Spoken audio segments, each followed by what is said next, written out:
another stream or VOD, depending on when you're watching. Um, yeah, pretty much just gonna hop in. Gotta first make sure that everything's running okay. Want to make sure that I'm actually streaming well, because there have been times in the past when I haven't been.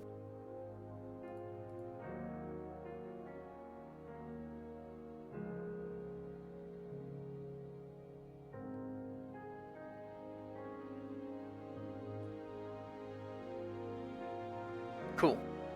Seems like it's working. Although when I launched it, it was a little slower, so let me close out of that real quick. But anyways, let's hop into the world. So for today, I was thinking that I would work a little on building some stuff, and first of all, put together some sort of villager breeder. Or may either do the wall first or the villager breeder first. Because I'm kind of lacking in enchantments. And in the latest versions of Minecraft, it's actually just so much better to trade with villagers to enchant stuff. So, yeah, basically, make a villager breeder, cart some villagers over from the village that's over there, and I can probably do that pretty easily with a couple of boats, although it'll take, a little bit. But now that I've also reinforced the path, it's even easier. Also, I've confirmed by launching on and off camera in a separate world, just a creative mode world that I made for testing, that Optifine was indeed just completely killing my FPS. I launched just a regular world in regular 1.16.3, and I was running at pretty much 60 FPS. Sometimes it dipped down to like 58, 59, but then got right back up to 60, which is what my monitor is at. And then I launched the same exact world in Optifine, and it was dipping down to the 40s even. So Optifine, for whatever reason, doesn't work. Maybe it's a setting that I have enabled somewhere. But for whatever reason, Optifine is bad for my Minecraft. So, for that reason, I'm not going to be using Optifine, unless I have to go to the Nether for something, in which case I will use it, but even then I really don't want to. That'll only be if I'm searching for something that I haven't already found. But considering that I've found a bunch of bastions, there's that. And it might just be that my install is bad, so I'll probably reinstall it at some point. Give it a couple tries, give it a chance. Because usually Optifine is really great, and it really makes your FPS a whole lot better. But for whatever reason in this world, in this case, and even in the other world, so just on my computer right now, Optifine not working. So anyways, basically the gist of that, no Optifine, because it's bad for my computer for some reason. So, now comes the point of expanding my base a little. So, I actually kind of think I want to get my... See, on the one hand, if I build up the base first, it's nice to actually have my base so I can see where to put the villager farm. On the other hand, if I put the villager farm first, then I can start farming villagers even when I'm building up the base, and so it's a little more efficient. So I think that's what I'll end up doing. So I looked up a quick YouTube thing. It's actually a lot easier than in the previous versions of Minecraft for set up a villager farm. So basically all you have to do is have 2 farmers on a carrot farm, and then 3 beds, and like a little channel with some hatches. And what'll happen is the 2 villagers will do their thing and farm, and once they get enough food, they will make a baby villager. And then that baby villager tries to go and jump on the bed, and you set it up so that the hatches are in front of the bed, so the baby falls down, and cannot get out of the little hole, and then you have like a little water stream that takes him away, or any other number of things. You probably use a minecart, but I'm not at that level just yet. Don't have the iron farm. Anyways, and then that little water stream carries them far enough away so that they don't count towards the villagers. They don't count towards the number of beds you have there. And so then there's like, well, there's no more villager, it's only us 2 again, and then they just keep on going, and it's as many villagers as you want. And to that end, I'll probably also have to make a sugarcane farm, because the biggest thing is having librarians. Because those are where you get the enchantment books, and the enchantment books are the biggest thing. Although you can also get armorsmiths and weaponsmiths and fletchers that allow you to what do we call it? That allow you to get things with enchantments already on them, but that's a little more hit or miss because then you not only have to have the right enchantments on the gear, but you also have to have the right gear. And I think it's also a little more expensive in terms of emeralds. And also, librarians are a really easy source of emeralds because if you have a sugarcane farm, you just trade with them. That levels them up so that you can get the enchantments you want. And then, of course, it also gives you a bunch of emeralds. So yeah, librarian villagers, definitely going to be nice. So now comes the decision of where the heck do I want to put this? So if I'm going to be making a wall that connects to there and to there, and then, make this all part of the wall, I might just want to make it like over here maybe. Um,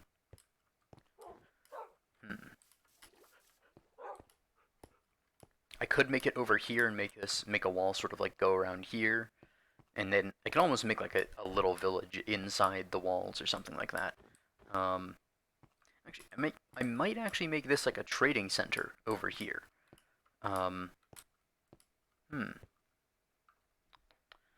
In which case, it's probably better to have the villagers close by. Huh.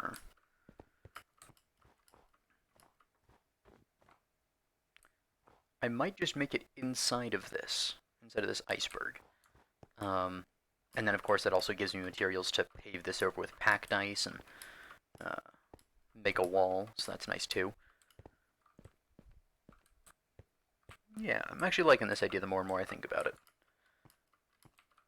So this will be sort of like the palace, and then villager breeder goes inside of there. It's not a big thing either, although I'll have to have also a storage space for the villagers that are produced with it, and then those have to be, I believe, at least 9 blocks away. So I'm probably make them like 15 blocks away just to be safe. So yeah. Might even be that I make the villager breeder like up on that level, and then make it down to maybe even make this little thingy here the place where they end up, so that I can just sort of open them out, get them into here, and then make the trading center here. Yeah. Cool. That's also going to require quite a bit of dirt for the farm. Not a ton, but I want to make sure that I have some, because otherwise I'll pick some up when I go over to the village eventually. So let's see, how much dirt do I have? I'm going to have a little bit of grass, but I don't even need grass for it. Just need tilled soil for them to farm the carrots with. Although you could probably also use potatoes, but the video used carrots, so I'm just going to stick to that. Do I actually have no dirt? I guess I used it all expanding the little patch of dirt outside there last time, so I have no dirt. So when I go to make it, or when I go to get the villagers, I will have to go and get some more. And the basic plan is take a couple boats from over here, and then one at a time just bring the villagers back along this ice path. And because it's an ice path with boats on them, should be very fast. Maybe even faster than a minecart if I were to do it. Although with the boats I can only move one villager at a time. With minecarts I could set 2 minecarts at the same time and have them just go into their own tower. That is setting.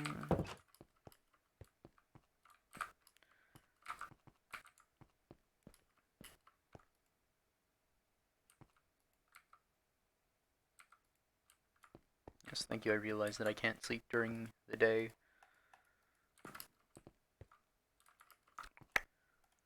Which is kind of a scam, because I slept during the day plenty of times.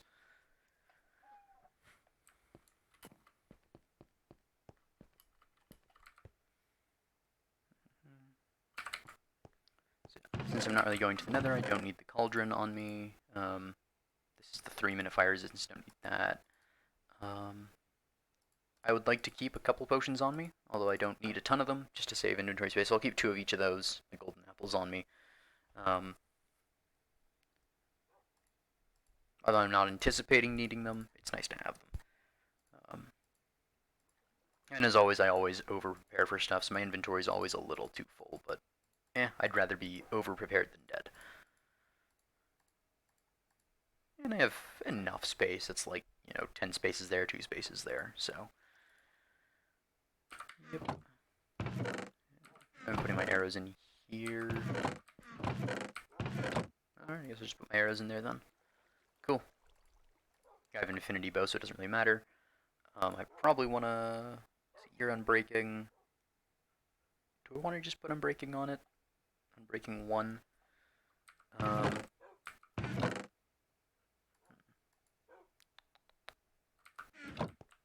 let me make a another bow.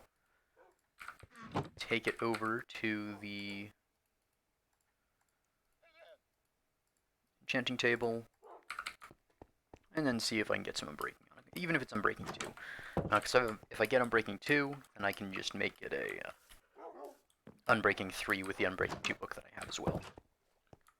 Although actually, if it's even unbreaking 1, then I can compare with the other unbreaking 1 book, or unbreaking 1 bow, and then make it unbreaking 2. Power 4 is pretty nice, that means I can get power 5, it's level 30.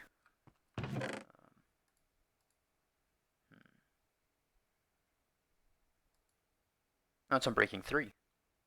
Cool. Let me see how much it costs to just... Let me see if we can work out something like this. So, I could probably enchant this to power 4, get Unbreaking 3 on it with that, and then combine them both together and get an Infinity Power 5 and Unbreaking 3 bow. That'll probably be what I do.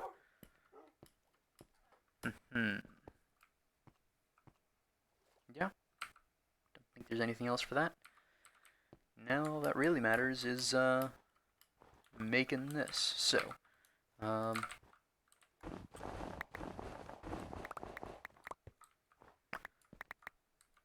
have to make this like a little thing, or maybe just clear it out entirely. It's basically the plan will be villager breeder in there, and it just deposits them into this. So I'll make a channel there filled with water that they get moved along, and then they end up here. So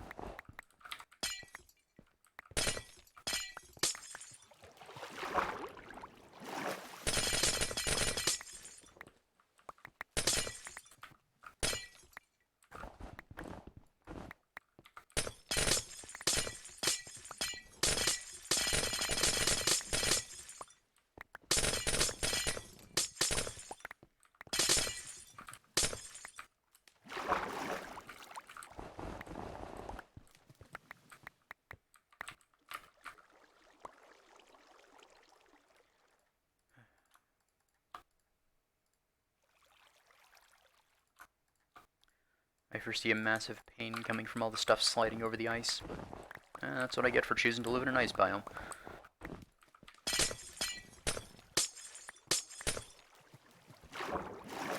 And I do have some spare diamonds, so I can repair this pickaxe if I need to. Although I'm not going to be... Well, I guess I will have to dig out the area that I want to have the farm in, so we'll be doing quite a bit of digging. Go and repair it a little bit at least.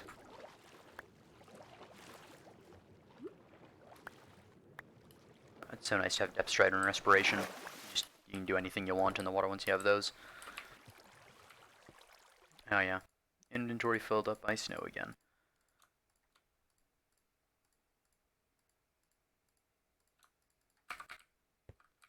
Alright. Let's I don't really need to collect all the ice, but since I'm going to be building with ice anyways, it's nice to have it. Alright. So this is the remains of this, and eventually I want all of this to be packed ice, so I don't care that this is packed ice as well.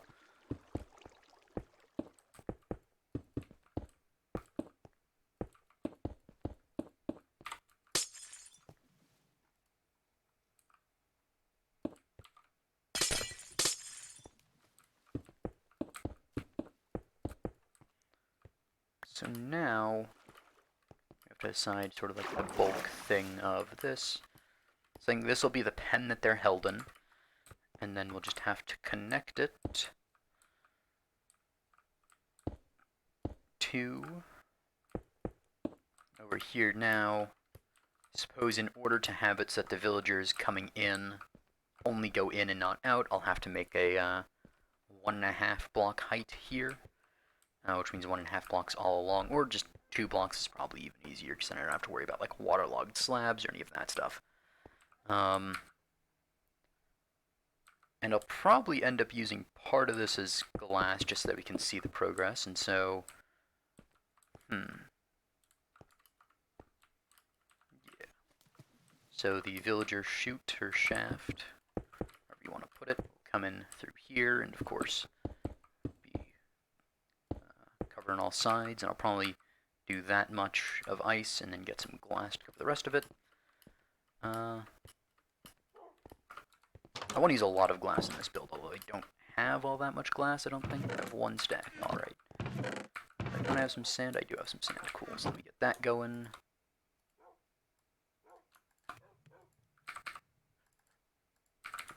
Put you up for now, because I don't really need you. I'm not going to waste sea lanterns lighting it up. Because the only sea lanterns I have now are just from the, they're from the, drowned ruins, or whatever you want to call them.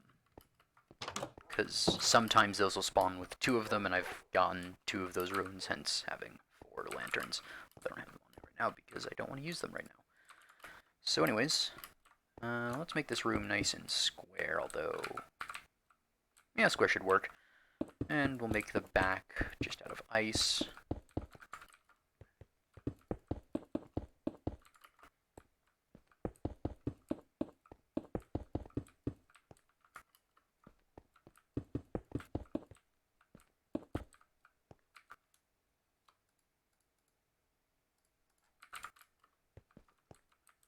And let's actually go a little bit further and make it glass up to like this point. And then I say this will be the corner. And I'll make this taller afterwards. I just want to get a rough feel for how I want it to look.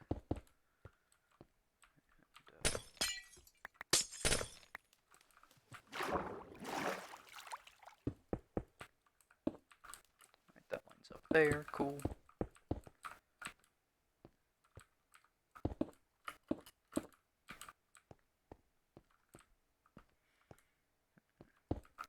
Kind of want to make it like this.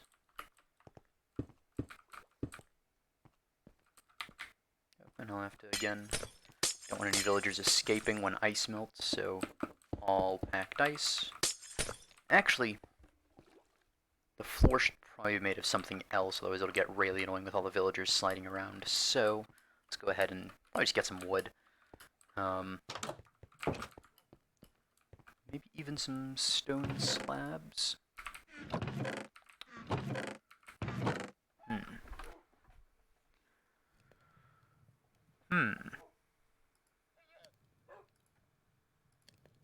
Slabs, of course, would also make it so that no mobs can spawn in there, even if things do get darker. I mess something up, so just for an extra added level of safety. Because if a zombie gets into the villager pen and kills all the villagers, that's a problem. And I think I'll also make... because iron golems are 3 tall, I think I'll make the room itself 2.5 blocks tall. So it'll be a half slab on the bottom and a flat ceiling. That's in line with the blocks. That way an iron golem can't spawn in. Actually, wait, is an iron golem... is it 3 blocks or is it 4 blocks? I think it's 3. Gonna have to go ahead and cut that tree down even better, because right now this tree is not gonna... yep. Oh, whatever. I really don't like the big trees as much because they're just such a pain to cut down. Granted, they give a lot of wood for their effort, but still.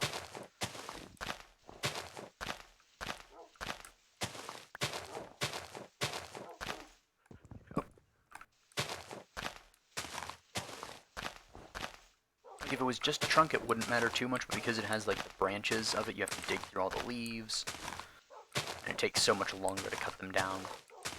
Or you leave them and then you just get the ugly floating mass of leaves that it's right now.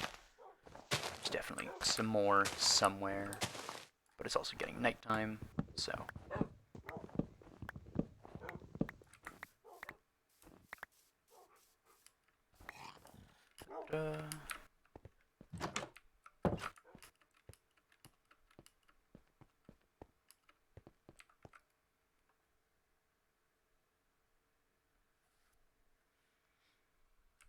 And while I'm here, I might as well repair my pickaxe a little bit.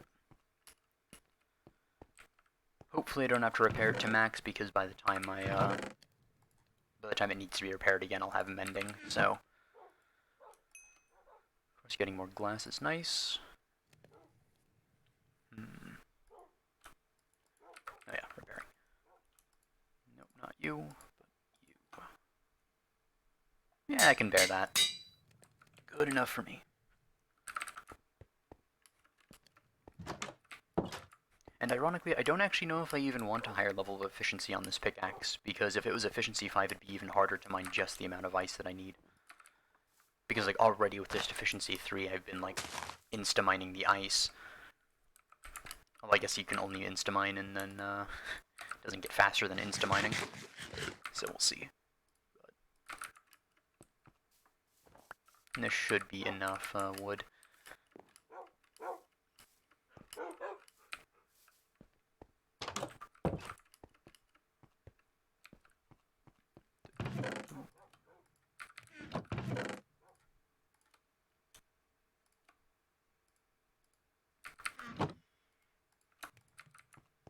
One more stack of wood. Let me actually go ahead and craft this into some slabs. There we go. And I don't know if this will be enough, but we'll see.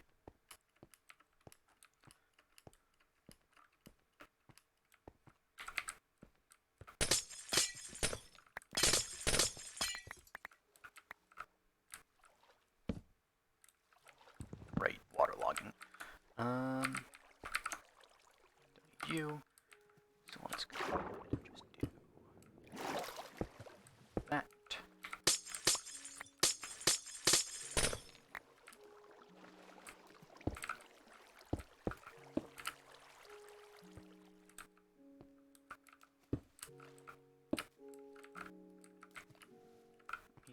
Go ahead on the edge out here. Oh. I think it's this here.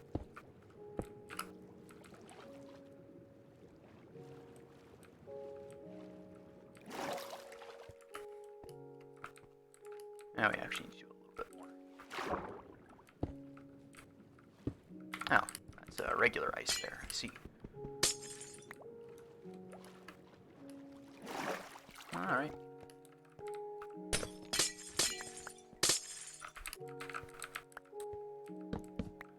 I really don't know how I'm getting block lag in a single player world,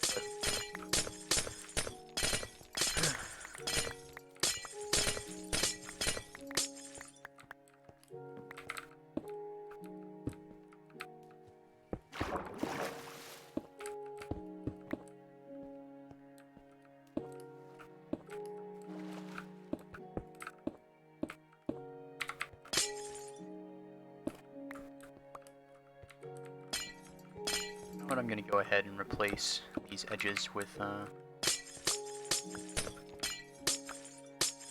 packed ice as well. Again, anything melts, it might just cause problems. With my luck, it's somehow allow a drowned to enter.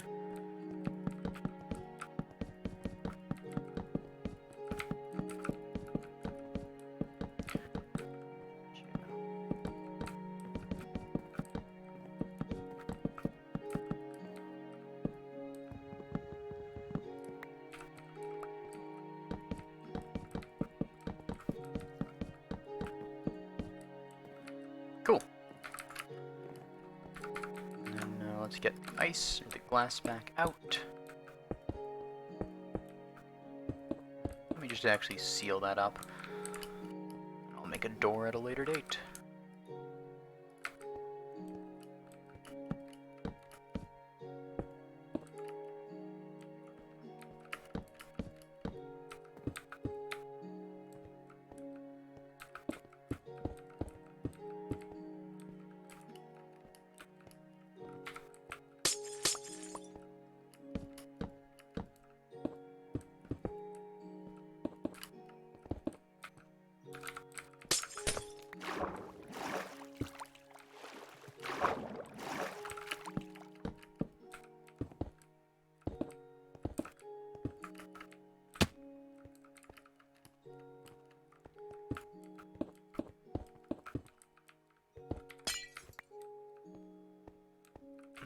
ahead and get this guy too. There we go.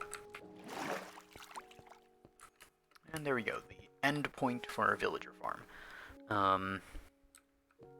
Now comes the question of what do I want to do for the roof and what do I want to do for the entrance, because I can't just put a door. So if I put a door, they'll just leave. So I'll have to figure out something, maybe do like some sort of piston door, or like hatches would work as well. Although it would kind of be cool to just have a little like a piston airlock sort of situation.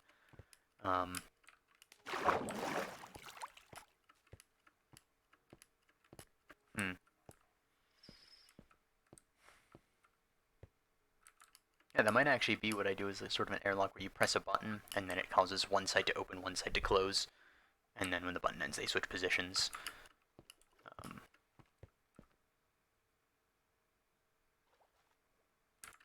Yeah.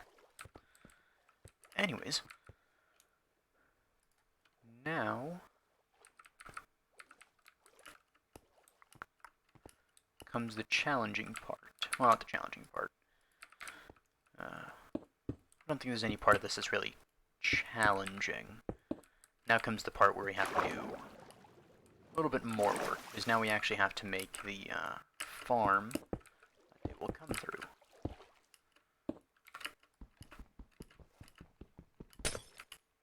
And then, of course, involves a lot of mining and then some water work.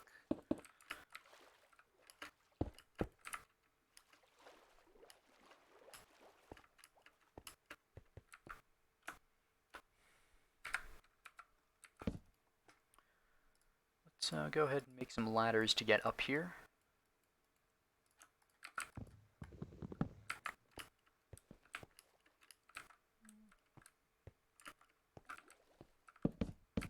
Let's put them there.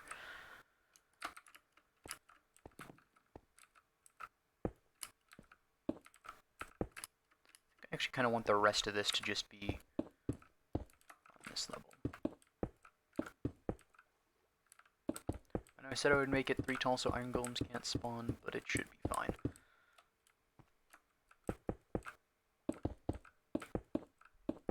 I mean, it's not like it's an actual problem if iron golems spawn, it just makes it a little bit harder on me if I want to try and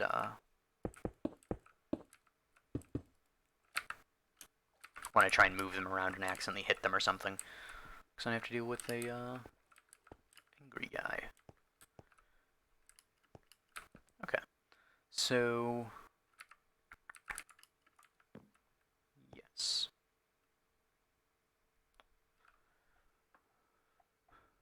So now I need to go in here and I need to make a farm. It doesn't have to actually be that complicated. And I'll actually probably put a glass wall so that you can view it from this side. I think actually just having it here might just be good.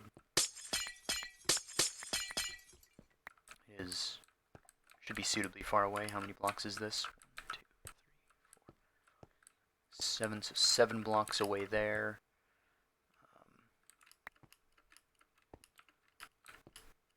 At least 3 more blocks in, we should be fine. Here.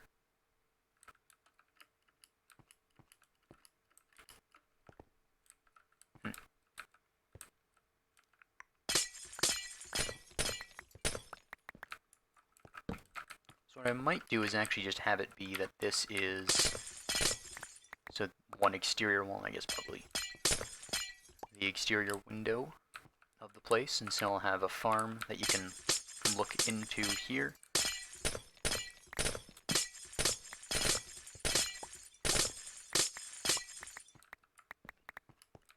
Probably just a simple 9x9, one thing of water in the middle. So that'll be, if we count it from the side, 1, 2, 3, 4, 5, 6, 7, 8, 9 over there.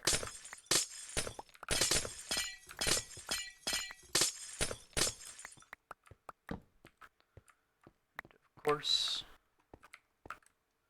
eventually this will be replaced with dirt.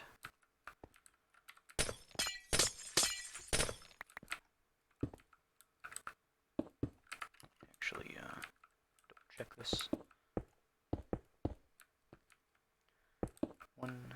2, 3, 4, 5, 6, 7, 8, and 9, although that is number 9. Hey, welcome, thanks for the follow.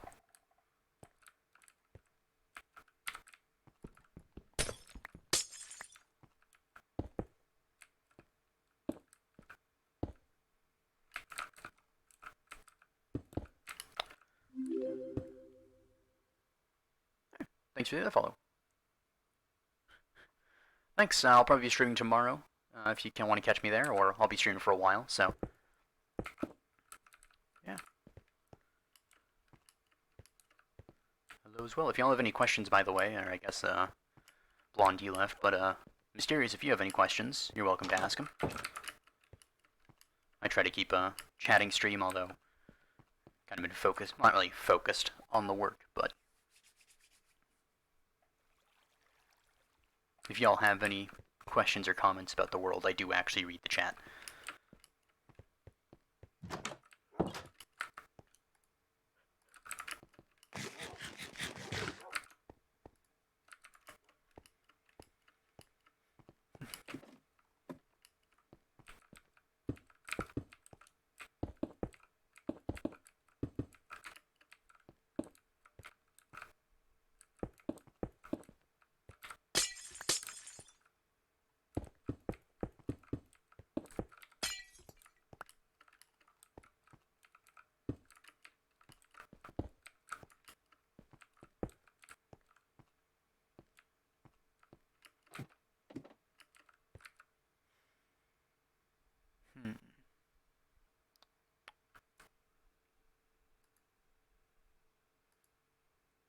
Let's see. Yeah. Gotta light it up a little bit. Actually, did I make this uneven? 4 that way, 3 that way. Or rather, I did make it an even number of blocks, and therefore, it's annoying. Oh well, it'll be off-center, but that's fine. Not the end of the world. Alright, so... gotta get a bunch of dirt, gotta get a couple of villagers, and when I do get the villagers, I have to get them up to there. So... basic plan is gonna be to have 2 villagers up here doing their thing, with a farm, and then all of the other villagers will be sent down there.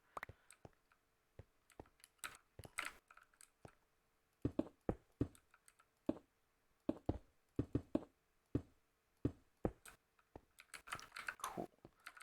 So...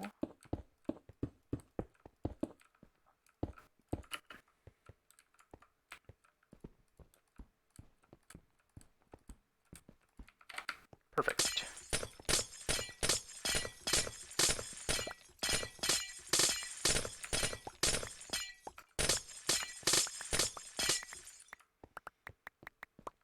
I should count this out. 1, 2, 3, 4, 5, 6, 7, 8, 9. Alright. Get...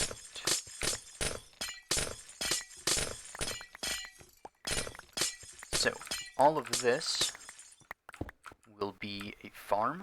We'll put a single thing of water. It should be the middle block. 4 that way, 4 that way. Yep. We'll even make it 3 high.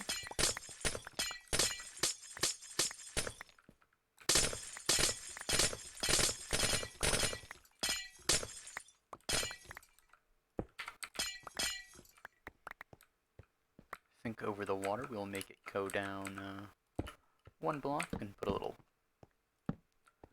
light source.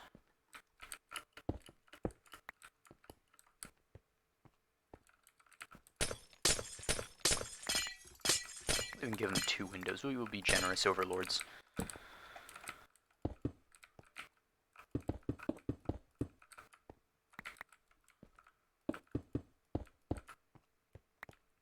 So,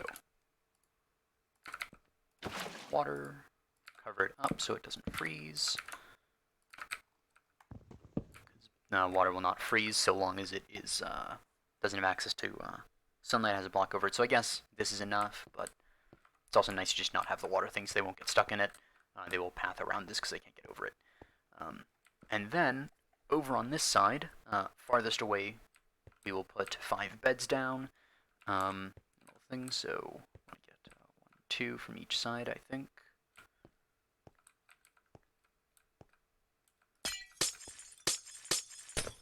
Yep.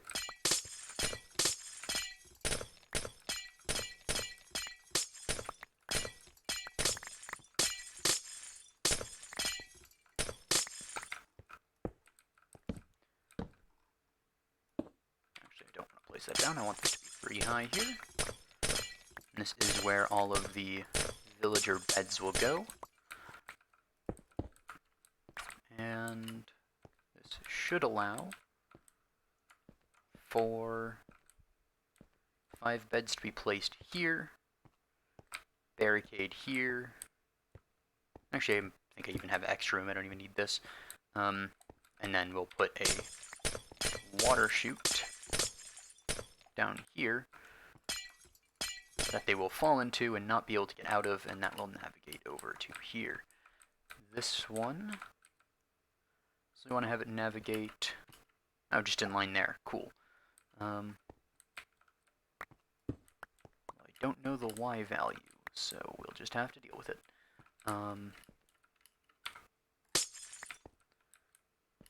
I can go find the Y value, I guess. Let me test out the side of here. So, the Y value of this thing is on level with me right now, so that is a Y level of 65 that I need to get down to, which I think I might already be at. No, I'm at 67. Good, that means I have room to go down. So I can have 1 water source here that'll push them along. And it's on ice, which is even better for being pushed on. Of course, I want to keep everything extremely well, and even if they can't spawn in water, I am taking absolutely no chances with this, because again, with my luck, a zombie will somehow get in here, and then will not be great. So it was in line with here, so we need to get 2 blocks down. So I think we'll make it turn and then drop. So it'll be sort of to here. I think I'll even set this back a little further. Because ideally you would have separate water streams, and that should be 8 blocks. It flows along because it's a 5 here, 1 there. So it'll stop perfectly on here. Or, ooh, no, it should stop on this one. So that is 1, 2, 3, 4, 5, 6, 7, 8. Good. So water will flow 7 blocks from the source, so the source plus the 7 blocks flows 8. So I set the source in there. It'll flow all the way to here, pushing them into a stream that is here. And this stream will start there, so it is going this way. Actually, I don't go down for this just yet. A little more room. In fact, no, I do have to go more than 7 blocks that way, so yeah, so we'll have a stream here, and then 1, 2, 3, 4, 5, 6, 7, so let me double check this. Yep, so this is where the end of this one will flow, and therefore we need to go down another step. We don't actually need to go down another step, we could do the whole signpost thing, but I like to make it step down as normal. And so we'll have another flow of water here. That will take them down again. And I think at this point we can just go down into here. And there we go. And of course we want to make these corners very high. Give them the most chance of falling down, although these will be baby villagers, so there's not really much risk of them getting their heads caught. It's just better in general if we do it this way. And just block that up. Make sure again that everything is as well lit as possible. We want to take absolutely no chances. Then we get into here. And Of course, nothing will spawn on half slabs, but in order to just be careful, we're doing it this way.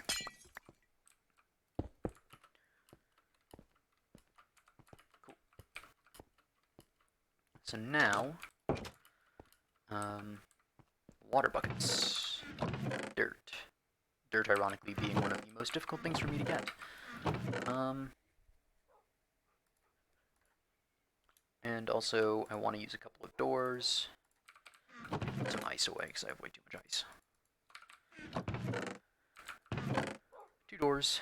And for now, this is going to be the airlock that I use. Actually, I can't, because villagers, so... Shoot. I could use like an iron door, I guess. With just a button, that should work. I think I want to use a stone button. Just to fit the ice theme a little better.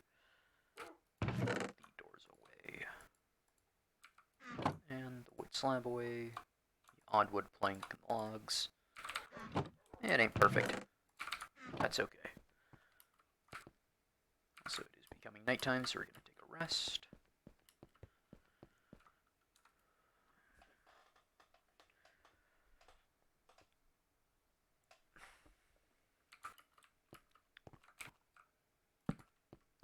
Is my brightness on moody? No, it's on bright. I just seem like it's a whole lot darker for some reason. Nope.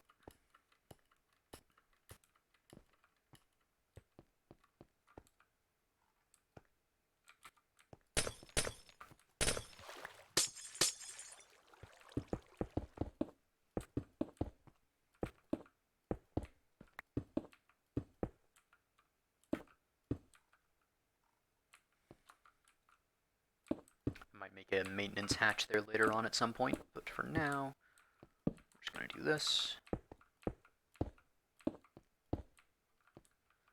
And that's just going to be the entrance to here, where I will be able to hopefully enter in safely. And I'm also going to make it so that the door is on this side. This way no villager can already be on this little lip. So if I were to make it the other way, there'd be a little lip here. Villagers could walk up there and just sit there waiting for me to get out. But since it's a half step up and flush with the wall, I don't think there's any chance of a villager getting out there immediately, unless they're really packed in here, or for whatever reason they're already jumping across the wall when I open it up. So anyways, stone button gives entrance and exit. And of course, since this is not flush here, I have this little inset as well that I can use to get in there. Yeah. So I can go in here, get villagers in and out. Cool.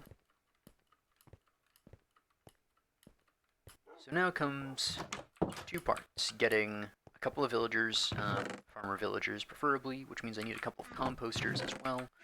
Although if I steal the farmer villagers, I can just steal their composters too. Steal everything, why not? And then I also need a bunch of hatches. I believe I need 10 hatches for the thing itself. Which means like this.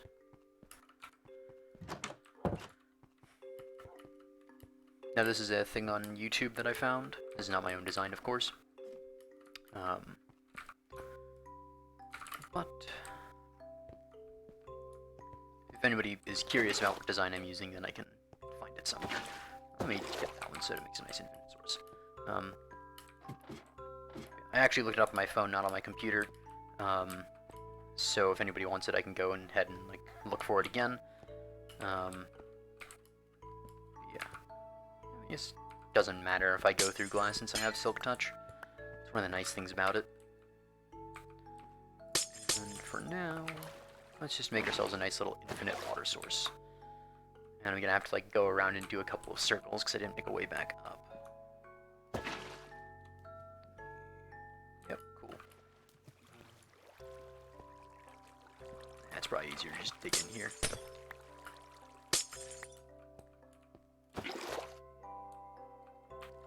And if I place the water into here... Okay, no, that doesn't work.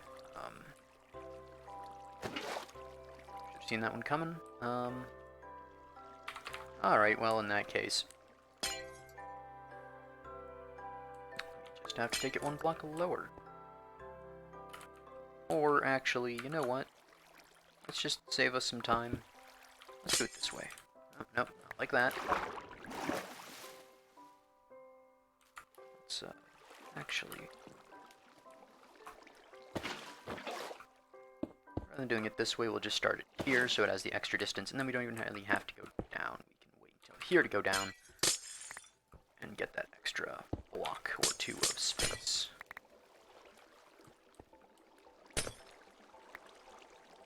And now we get pushed along.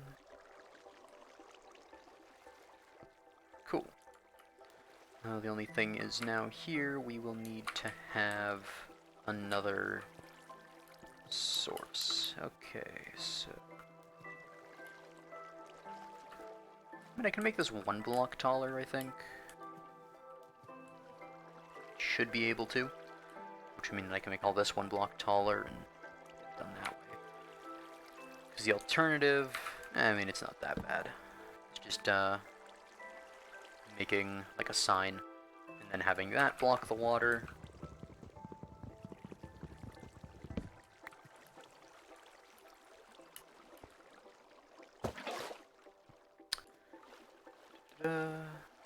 So then I can, for instance, block the water off here. And so block the water here. And then that is there. Okay, and that's not enough. So I guess we won't do it that way. We will instead do it sort of.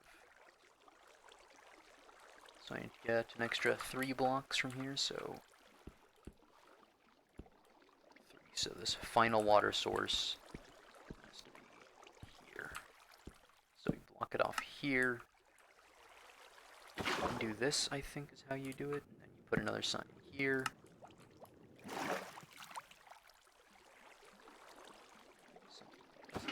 Clean this up again.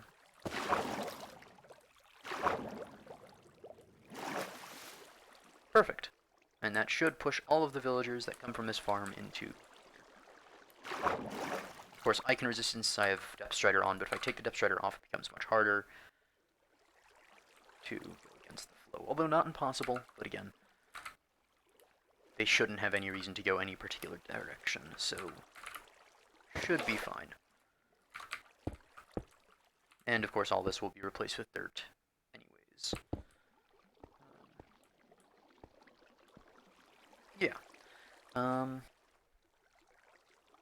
Actually, I can probably make these two the composters unless they need to be... I don't think the composters need to have open air for them to be effective jobs, but I can actually probably just put them over there as well. Actually, I can make a nice little, like, symmetrical thing over here and there. Anyways, so now we come to the part of the trapdoors. This makes it... This has been a thing for a very long time. Okay, it's gonna annoy me at some later point that that's different, but whatever. So this makes them think that they can walk across here, and so they will attempt it. If you didn't have these hatches, they wouldn't walk across. But then we also need a way to block the villagers from coming over, so we simply have it... trying to think of how they did it in the video. I think...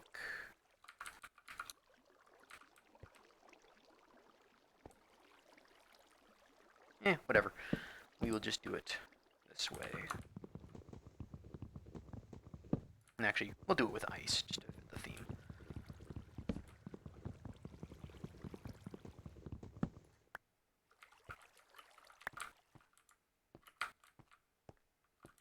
I feel like this is off-center, but it's not. No, this is off-center. Okay, so, anyways, with ice now, we can go ahead and block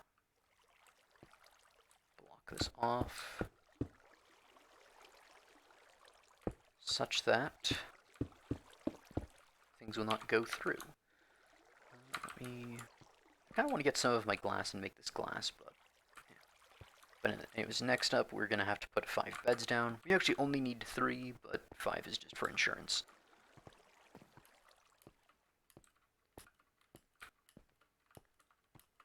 So, how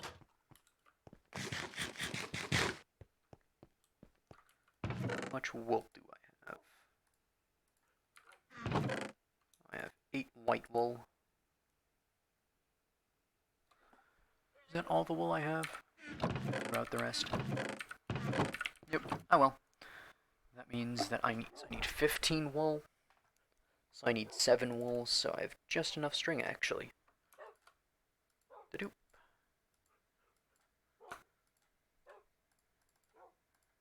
You know, I forgot for a second that beds take up inventory space, so we'll throw that out.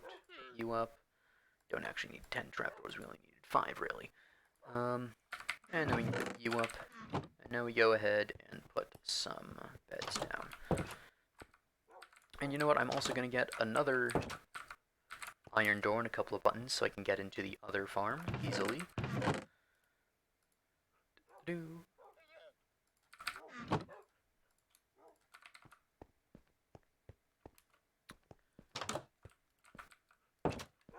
So,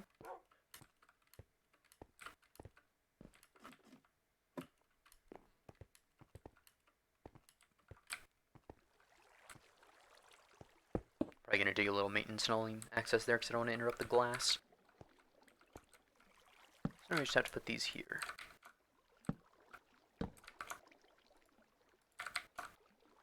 And the one extra bed is my personal bed that I keep on me at all times, just in case. And I think we're going to put this... There's no need to have it too far into the farm. So, we put this here, put it in there, and just dig out this way. Torch there, why not? You know what? Let's inset this torch. Let's put it there instead. And button there. Cool.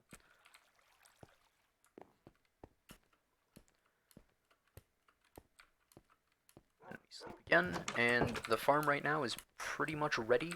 The only thing, of course, is to get some dirt, because dirt is actually rare in this biome. Although I could actually just go digging underground for it.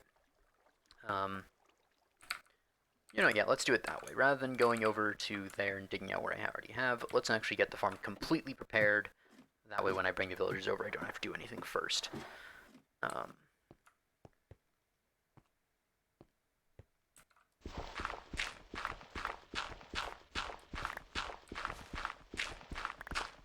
So for that farm, it's a 9x9, minus the one area, so it has an area of 81 blocks, which is a stack and a quarter.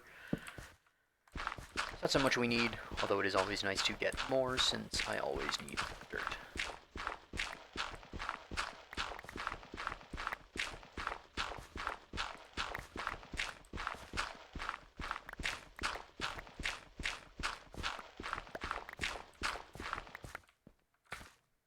Step 9.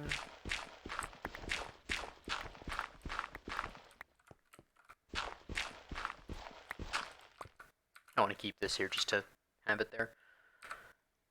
Slap a torch down just in case. I like my strip mines to be pretty safe, because otherwise I might as well just go caving if they're going to be dangerous. Anyways, let us now fill in the farm, although I also need a hoe.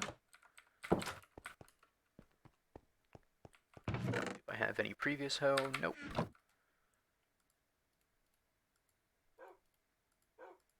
Iron hoe. Because I have the spare iron. I'm not rich enough to make a diamond hoe yet, but at some point, definitely going to make a netherite hoe. No, not even a question. It's going to be like the sickest netherite hoe there ever was.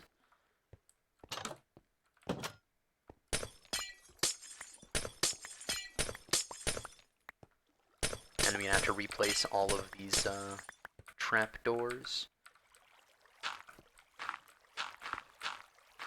Actually, I might just leave the trapdoors there, because, I mean, it'll slightly reduce the amount of stuff in this farm. But at the same time, it'll also make it so that I don't have to worry as much about them getting swept or walking into this, because the ice will, you know, give them a little bit of momentum. Take out these 4.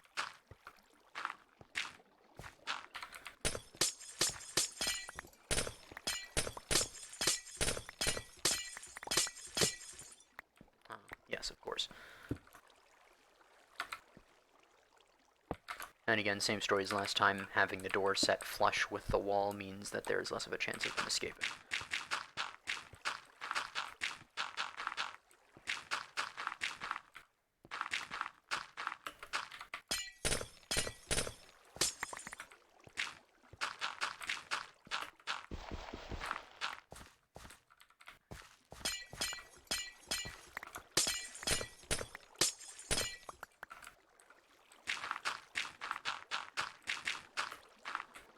Cool. So now, I kind of want to make these half slabs, so, you know what? Why not? I'm just going to make them half slabs.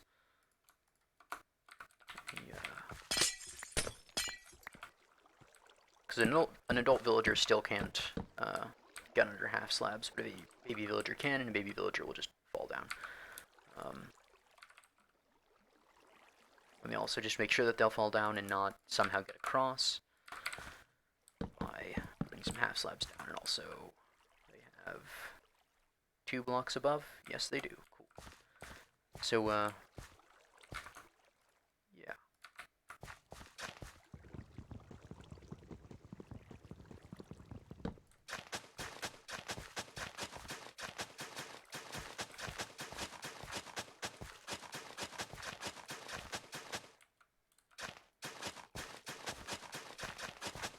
Tried holding down right click there for a second, but it just made me hold my shield, so. Cool. So now this is complete. We have this little bit here of ice just to make it easier for them to fall down. And even though the half slabs are there, it should still work. But basically, 2 villagers will be here, and then they will use baby villagers, and then the baby villagers will try and jump on the beds, and then they will fall in this hole and get carted all the way down to down there, which should be far enough away from the beds so that they don't register with the beds, don't count towards the cap, and therefore produce infinite villagers just as long as there's food. Speaking of which, I don't actually think I have that much farmable crops, because I've never made a farm in this biome before. I've lived pretty much just by hunting in the plains and getting meat that way, but I have a lot of meat, so it's not a bad way. But I don't have that many carrots, so I guess I'll just use yeah, I'll use carrots because again that's what the farm uses, and I don't know if the carrots are necessarily essential for the farm, or if potatoes will work. But I do know that carrots have a higher food value, so that might have something to do with something. I'm not sure, but I mean it doesn't hurt to have carrots, and I can always just go steal more when I go over there. I mean, liberate. I would never steal from villagers, please. Stealing is bad. Don't do it.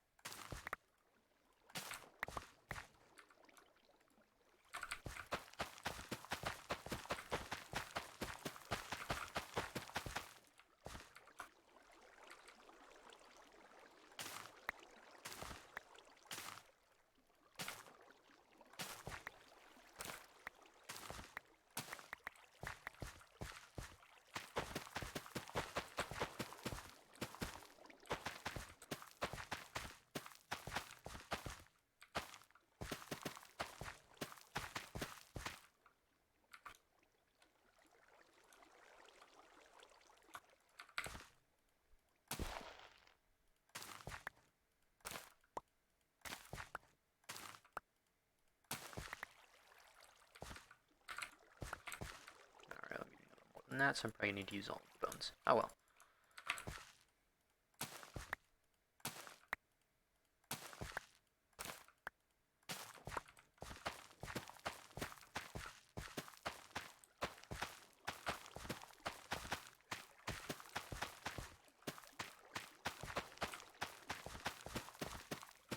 I didn't quite need to use all of them. Oh well, whatever. I have spares now.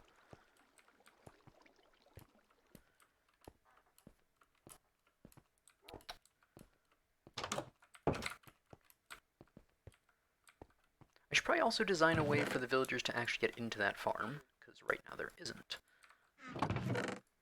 And you know, that's kind of important. So, I only need to get 2 villagers in there, so I don't have to make it something very complicated or permanent even. Um, so I'm going to bring them from a village in a boat. So I could do some sort of water lift maybe. Although I honestly think it's just easier to invest some iron and just make a couple of minecarts, send them in there. It's probably the easiest way to do it.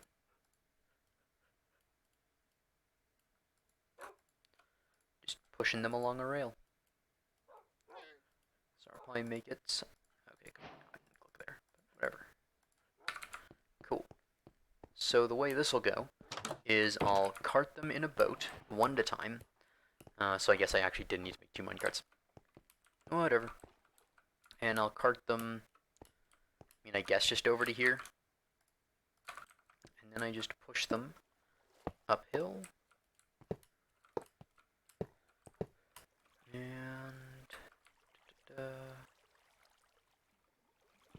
let's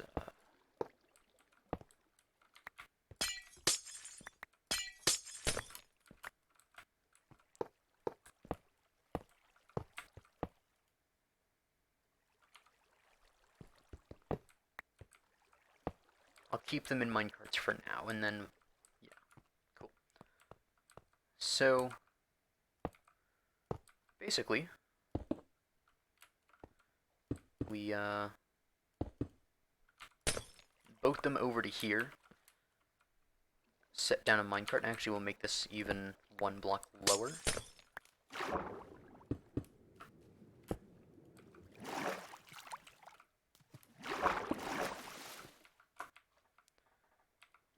And then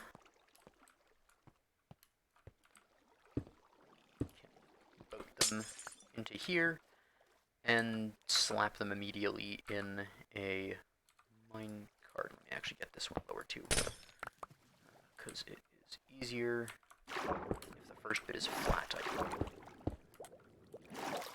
So it's, to get from there to there, I need a rail like this, and then yeah. Okay, come on. There we go.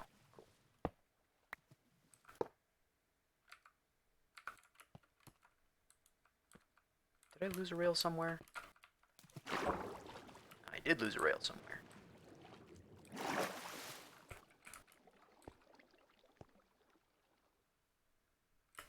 Hi there. Welcome to the jet.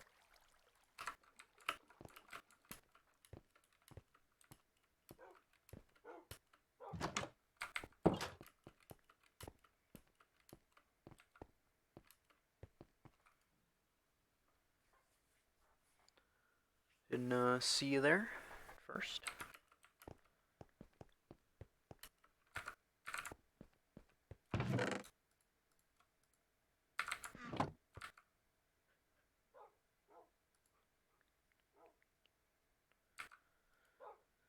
All right.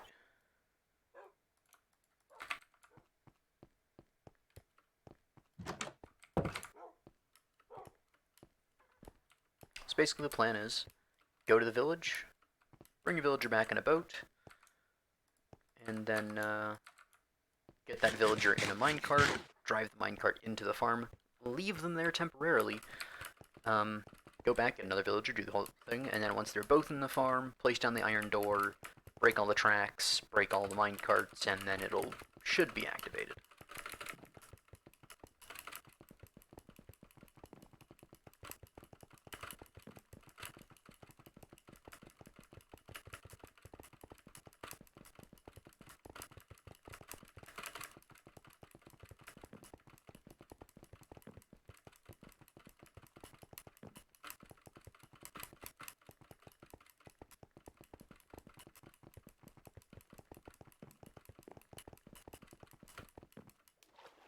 And I mean, worst case scenario, we drive the boat into the water and then we just have to get the villager back onto land and we can cart him again.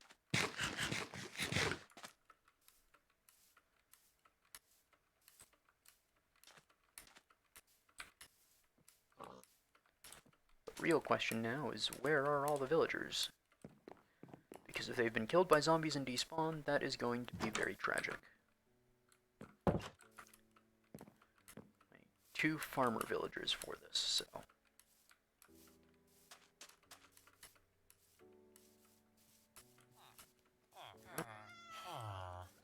Oh, I think I found them. The only thing is now I have to get them out of the thing first. Actually, see, what happens if I were to set a boat underwater? I can't. What happens if I drive a boat into a higher level of water? Oh, we're about to find out, I guess.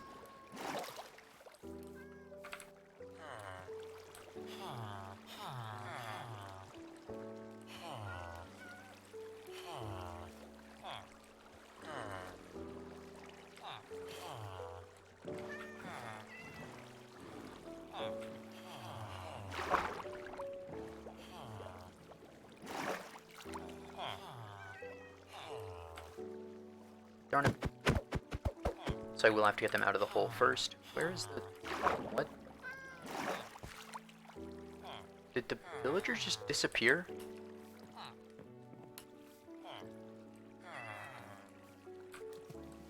There was definitely a farmer villager here, right? I didn't hallucinate that? What? Okay.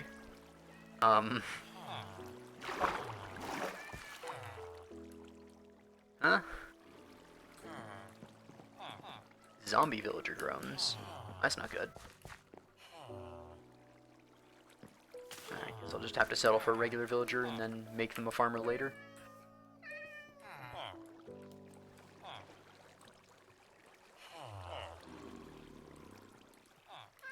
So, your way out. Come on. Come on.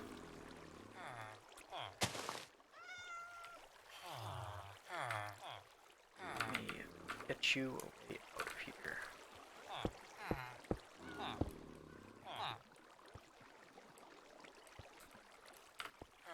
You just not want to leave the hole? There we go. Ah, now you become a farmer. Cool. Now you want to get in the boat, right? There we go. Are you... Didn't know that, that happened. Oh. Go ahead and clear the path. Clear it over here as well. I don't want to hit the villager while he's inside the boat with me. Less than ideal. So go ahead. That should be everything. Source blocks.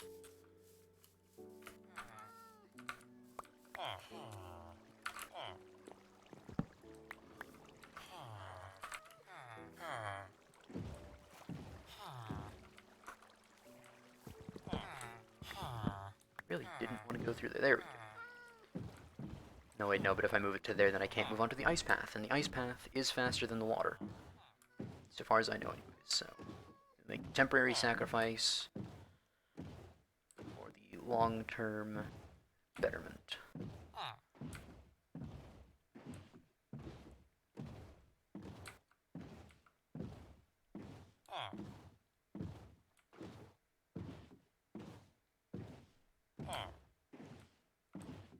Game, no. Okay. So paths are also that 1 pixel lower. Actually, I have a way I can do this. So we can till one of these. There we go. Navigate through here. Can we squeeze through? No. Okay. You're getting tilted then. There we go. And then I just have to hope that the villager... So I'm going to have to break the boat and hope that the villager goes over towards this composter.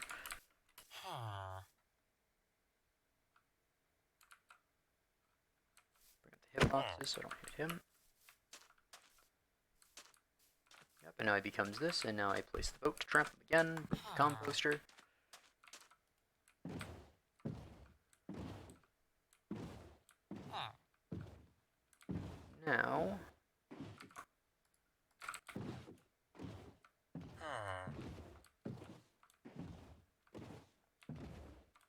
all I have to do is make sure. So I can go down here, and then I just have to make sure that this is all regular dirt, or not dirt. Just something that is 1 block tall. There we go. So that way I can go across here, go across to the ice. And yeah, okay, so it is all 1 block tall from there, just so long as I get this right.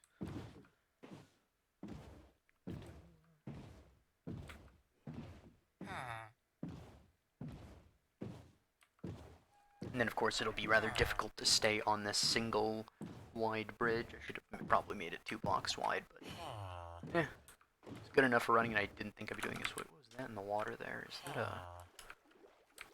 No, it's a hitbox of a turtle, I guess, or something. I turn off the hitboxes now.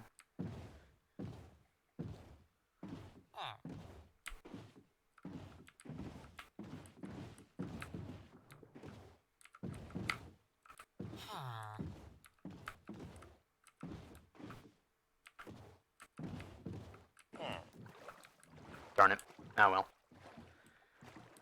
Looks like we're just taking the ocean path. Unless I can bamboozle this villager again, because this path over here is too wide. So if I do this... Composter down. Break. Boat. And you wanna... So there's a composter right over there, right? You wanna compost some stuff? Well, it doesn't matter. You're on land now. Didn't even need to bamboozle him. Also, I don't even know if the composter needs to be put on wood.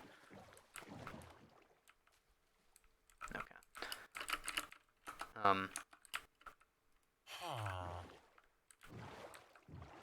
Fine, fine. You win this round, game. Get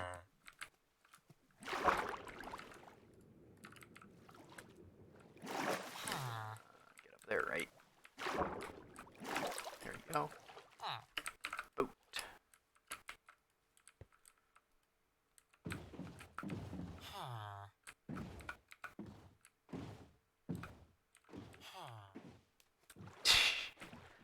Okay, it's too fast for now. I'll have to just take the sea route and give up on it for now. Ice really does just make boats go ridiculously fast, but you just can't contain the speed because you don't have the ability to strafe left and right. So you just have to angle yourself left and right and then move forward, and then you just have to keep angling yourself back and forth. If I'd gotten that to work, because I got it to work for a little bit and we went so fast, but...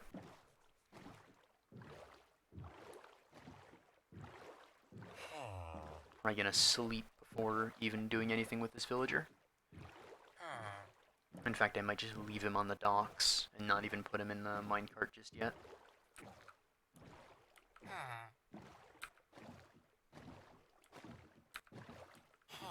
Actually, before we even get... we are pretty close. We should be fine. So in that I've said that there's going to be like a 50 drowned that spawn, and this guy's just going to die to them. Although I have a brewing stand now, I might be able to bring him back. It's still going to be a pain. Although I don't know if I have the fermented spider eye.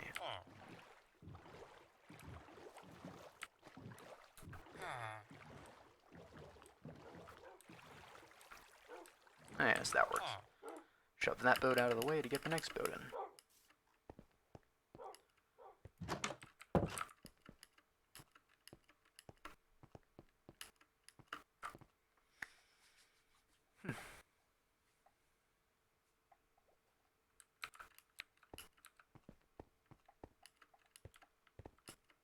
Well, we now have 1 of 2 villagers.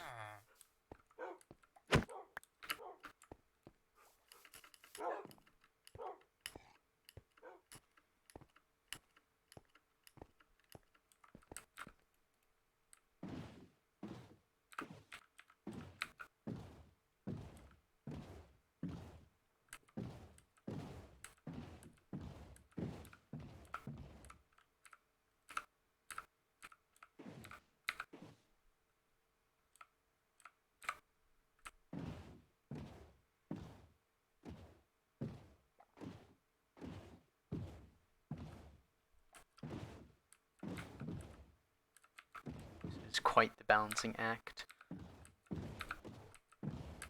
Although I kind of want to practice it, because if I can do this next time as well for the next villager, if I can actually go further along the path, then it'll be so much faster.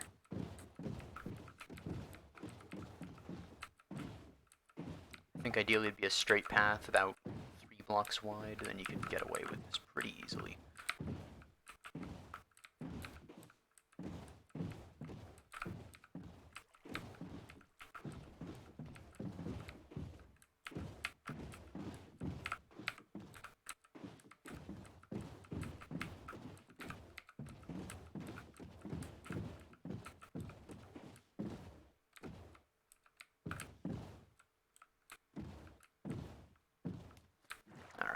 So we actually managed to make it almost all the way along the diagonal path, which is pretty nice. So I think what I'll do is I will get the villager out of that little hole into this water, sail him up to the bending point of the bridge,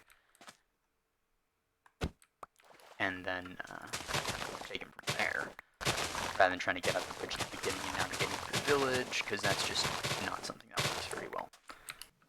Also going to harvest this while I have it, because I'm probably going to set up a automatic farm at some point, like observers and such, just so I can trade with the librarians, get emeralds, and of course level them up.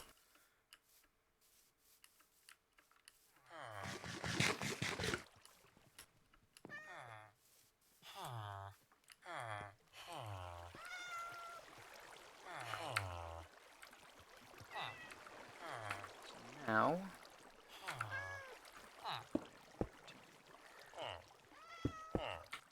this guy be able to get out.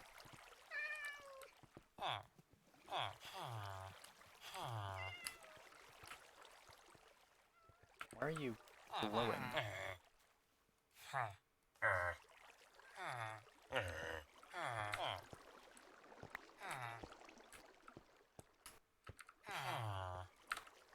So if you...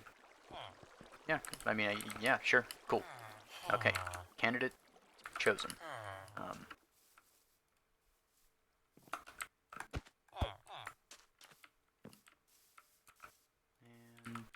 boat. There we go.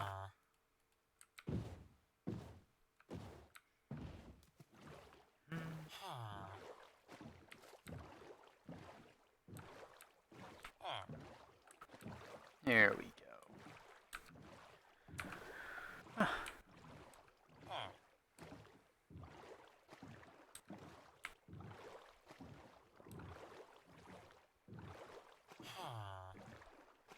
So if I can go the diagonal way this time as well on the boat, that'd be great. Although it's going to be a little bit harder since I have to deal with the, because when you place down the boat and the villager gets into it, there's a little bit of momentum there. So you have to sort of overcome that first before you can even do anything.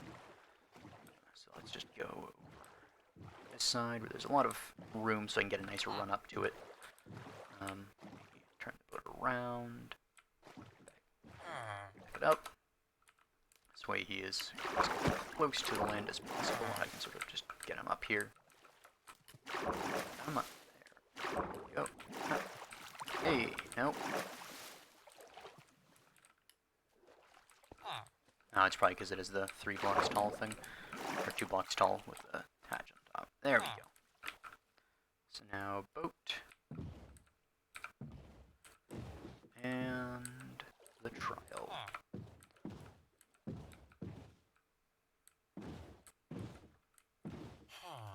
Darn it. Build again. Ah well. I'll just sail around.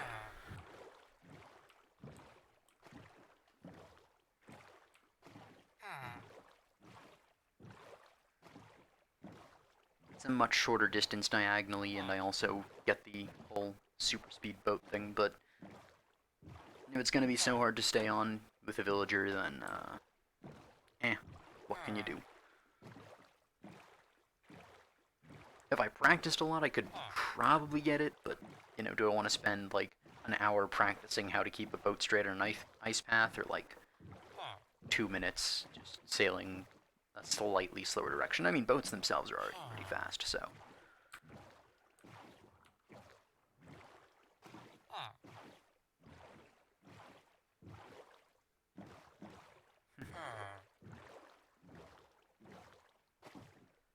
So considering all the kelp, I'll probably have to set up a kelp farm for infinite fuel at some point.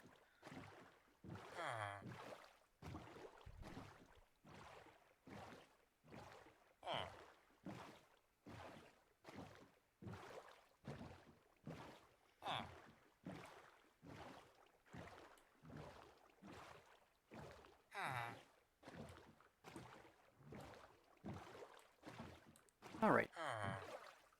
So, now comes the tricky bit. Nope, nope, nope, don't hurt. Do not want villager hurts sound effects. So I think what I'll do is I'll actually sail them around the other way, over to here. And around.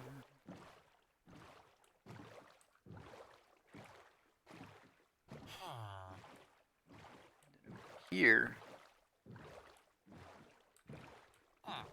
I can, you know, get them out of the boat again and do all that, so.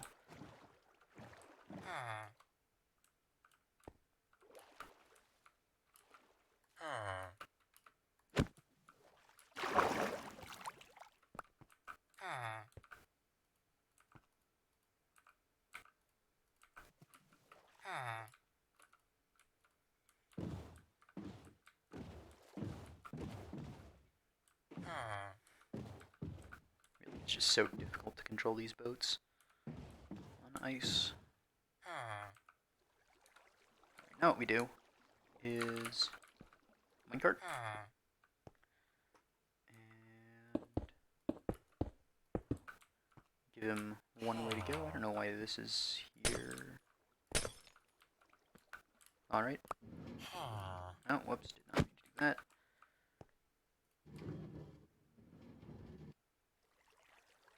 Now, we push him this way to the minecart.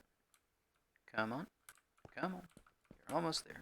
There we go. And now you just push him up the hill. Should have made a powered rail for this. It's working.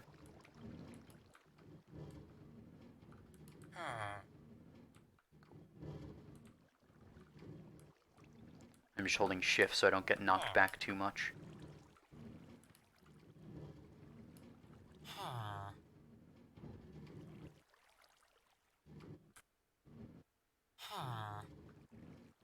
And he'll just stay like that for a little while. And I have the one composter. I don't know exactly where I should put it, but I don't think it really matters too much. You know, I'll just take out these corners here. There we go. And I'll put another one there. I actually have to make another one because I didn't steal one from the village when I was there the second time. And I also tear down all of this. I guess I probably do want to keep that there. Yeah. Cool. Anyways. Making a composter first. That way while I'm up there, I can do all the stuff I need to. Put some of this stuff away.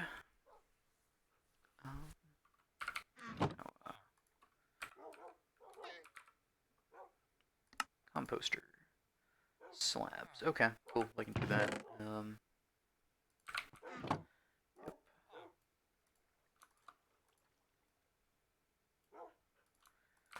Extra, I can put you up. Where are my stone buttons? Oh, I never took the buttons out. I only took the block out. Oh, and it's almost nighttime, so I'll put the composter up and then go to sleep, and then bring the villager up.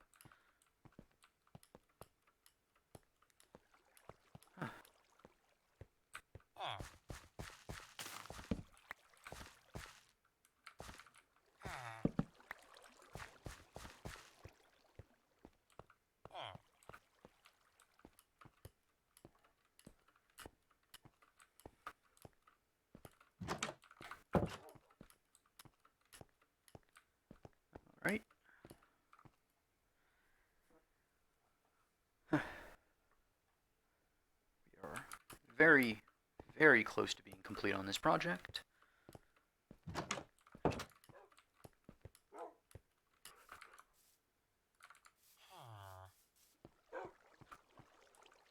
Actually, I mean, probably don't have to sail around the entire way. I can probably go this way. Oop. No. Come on, head up there. Drowned.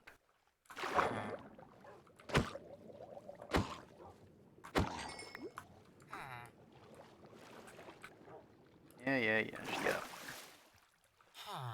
there. Nope, stop turning around. Get up there. Boat.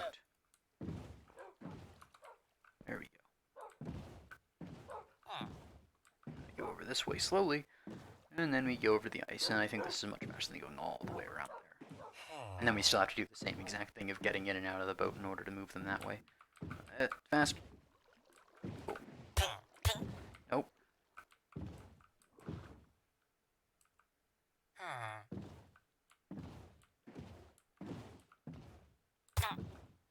Stop hitting the walls. Alright. Now we walk in as much as possible, which I suppose is just 2 there. Hit that once. Probably should put the minecart down first. And then shove them. No. Get over there. Stop. There we go.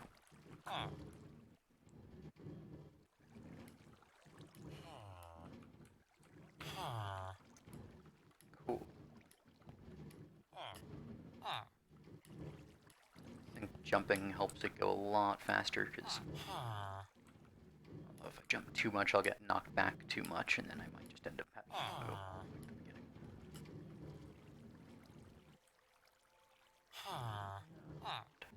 Shove them in the rest of the way. Make sure it's working nicely. Cool.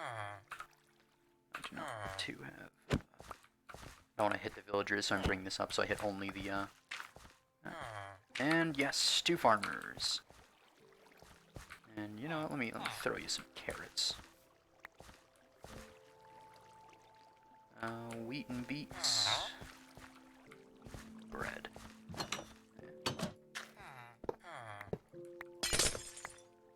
I guess it's one way of doing it. Not the way I wanted, though.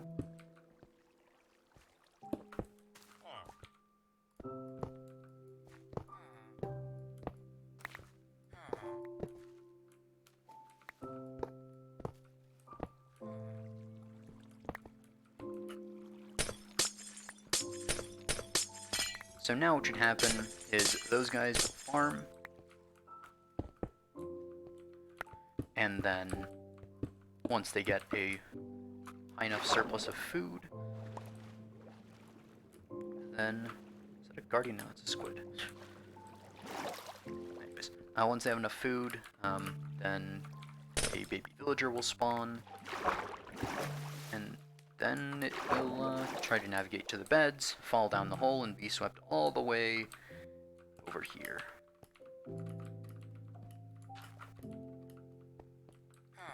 Oh yeah, I'll also make bone meal, so at some point I'll set up some hoppers and automatically take the bone meal out of their composters, because... Actually, I don't know if I can do that, because I don't know if they'll have a surplus of food then. I'll have to look into that. Because if I can get an automatic bone meal farm too, that'd be pretty nice, although, you know, it's not exactly the most helpful thing. It's nice to have a little bit of bone meal. Yeah, villager farm now completed. Now we just have to wait for them. It's not a fast farm, but it is infinite, you know, as long as they have food, they will keep doing their thing. And then, because they get swept so far away, the villagers in here don't register for villagers there, or like with the beds that are in there. And for that reason, they'll just grow up over here, not part of that village, and that village will always be 2 people, occasionally 3 when a baby spawns. And then the baby gets sailed away, doesn't count anymore.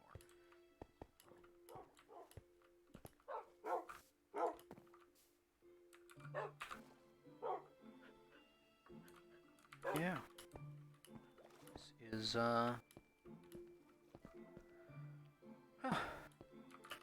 That, I expected that to take like an hour. It was an hour and a half, so not too bad.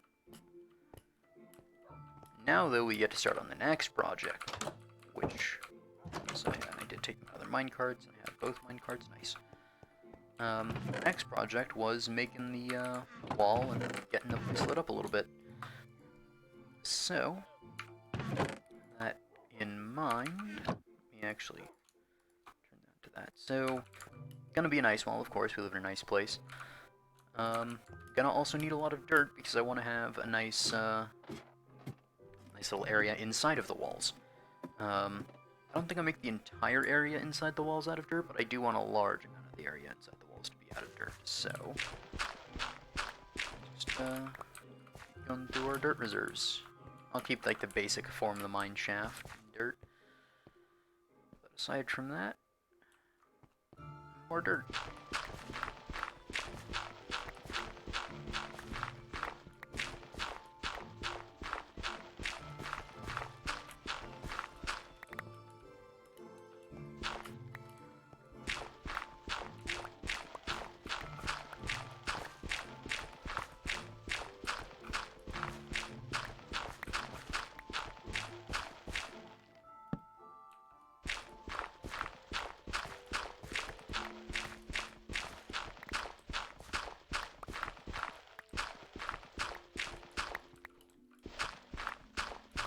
It's kind of funny how much you realize you use dirt once you don't have any in the middle of an ice biome.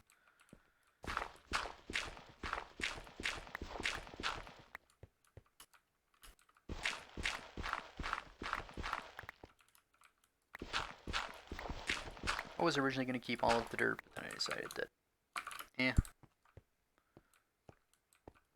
I have any spare dirt? I do have some spare dirt down here. Nice. 2 stacks of dirt is a little bit, but it's nowhere near enough. Nowhere near enough.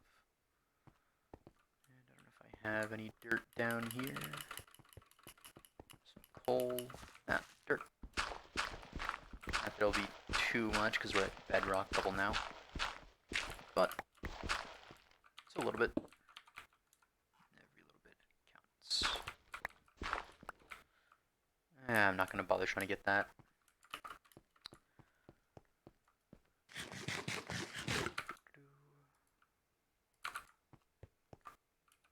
Put one granite there. And one there. Hey, more dirt.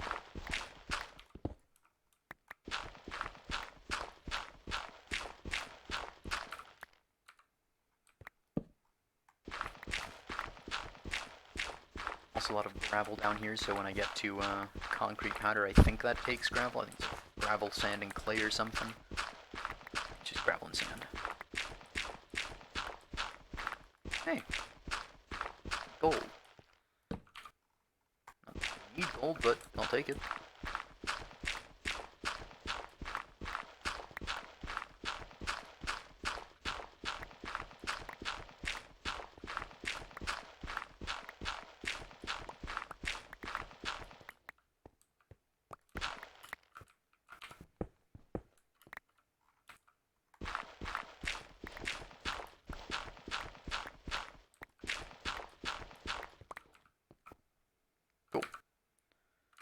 There's probably more gold to be had there, but that's fine. 4 stacks of dirt. Probably still not enough, but it's enough to take up.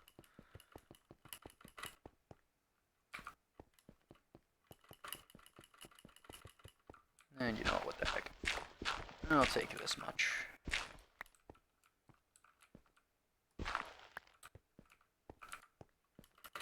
I'll leave the part that's a part of the sort of the roof of the staircase though.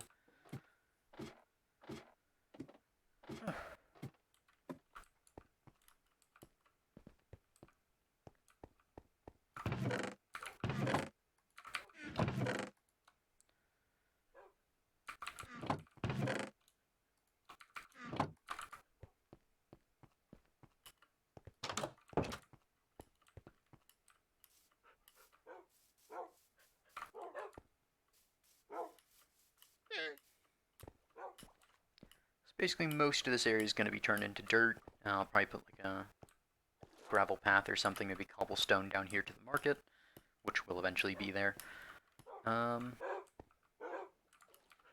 Actually, I probably want to make this part out of dirt too. You know what, I think I'll start on this side making it into dirt. And then, you know, up to the walls. Yeah, that's what I'll do. But it starts with a nice night's rest.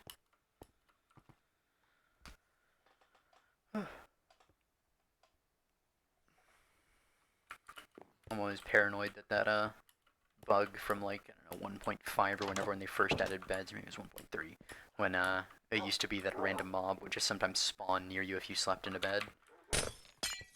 One of the many reasons why the you cannot sleep when monsters are nearby came out.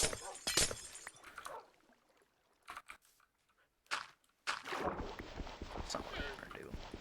Fuck that. There we go.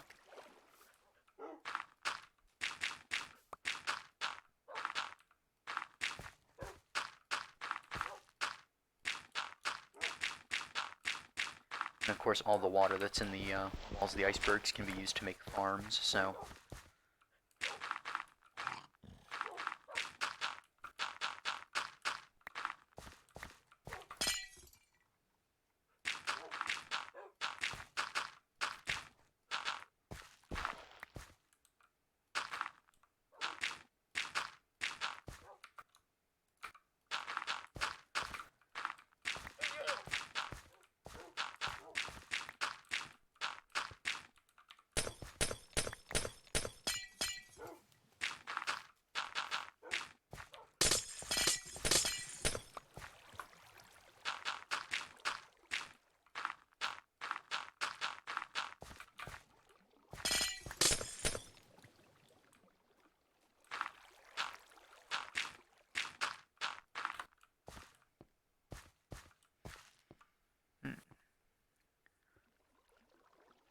Which is how I want to work with this part. So do I want this part with my little glass to be inside the wall or outside the wall? So I can make the wall over here, going across to here, and then over there, or I can make the wall all the way out there, sweeping around to there and there. And I think that's the way I want to do it, because I want this to kind of be a ramp, and so it'll be a ramp up to the wall, and then it'll go right and left. Which will mean I probably need to make all of this grass, although... Actually, I can make this like a sort of like pond almost. And so the wall will be there. And then there'll just be a sort of area here that's also water. Although that means I'll have to like make like a thing for it if I want to keep the theme of, you know, walls being actually secure. Although I could accomplish that just with like a bunch of gravel or sand that I just put down there to make a wall down there as well. Oh. In any case, for now I'm doing the outline because I definitely don't have enough dirt for this. But I can start.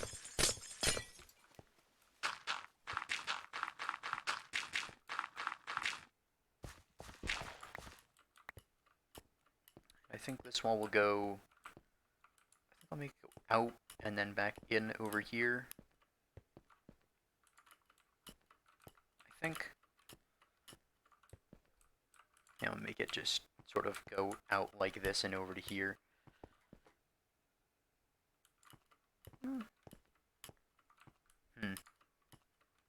I'll leave this sort of ambiguous for now.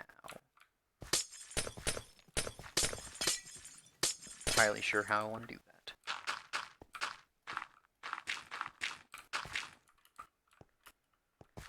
But I do know that I want to encompass at least all of this area, and therefore all of this will be dirt.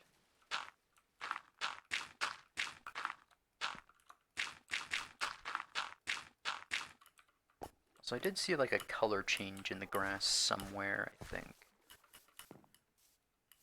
Did I, or was that just an Optifine thing?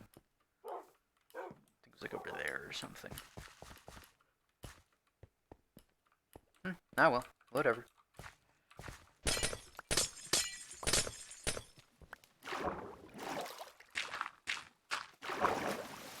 Let's get out of the water now.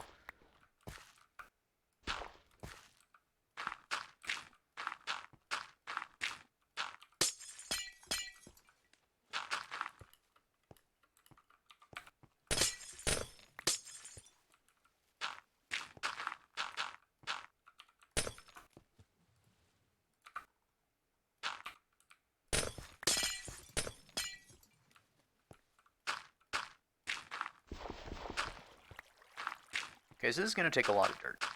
A lot of dirt.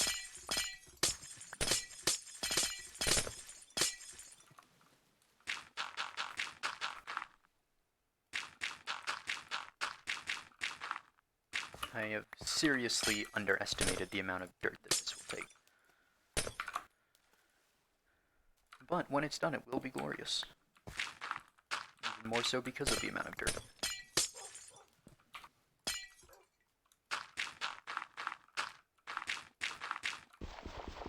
I think so far I put in something like, I want to say 2 or 3 stacks of dirt.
Huh.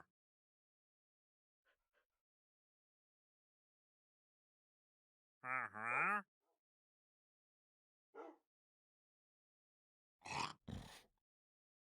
Uh-huh.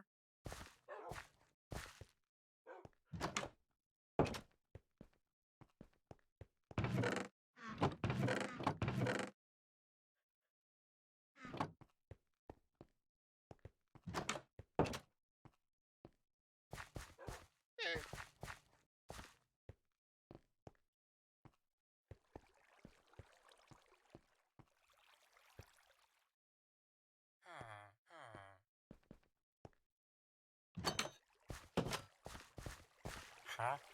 Huh.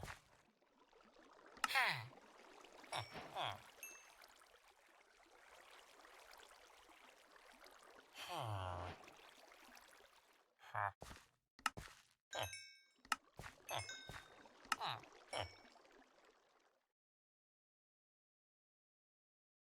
Uh-huh. Huh. Uh-huh. Uh-huh. Huh. Huh. Huh.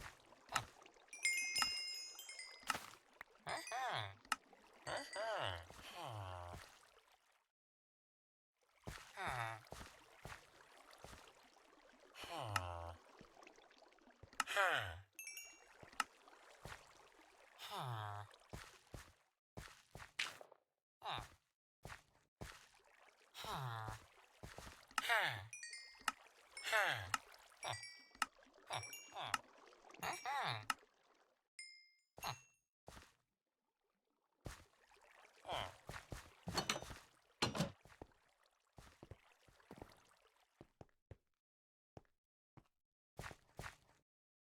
Huh?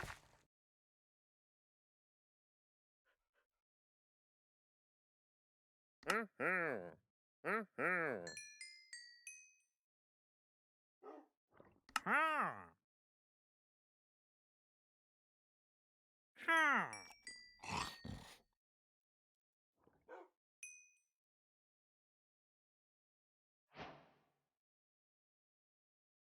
Huh.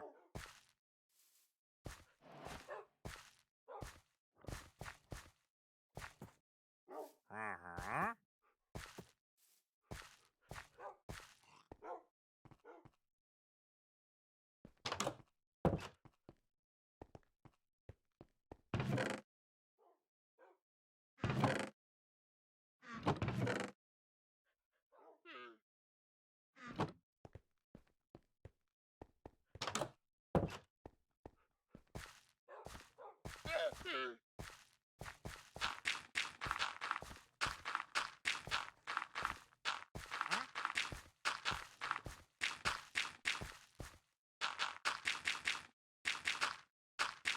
Huh?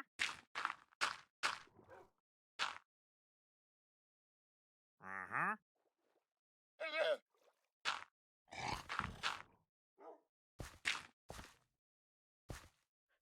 Uh-huh. Uh-huh.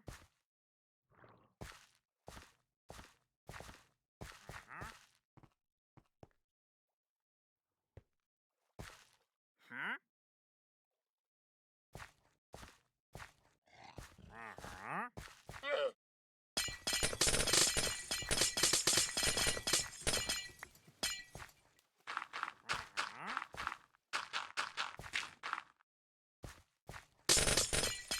Uh-huh. Uh-huh.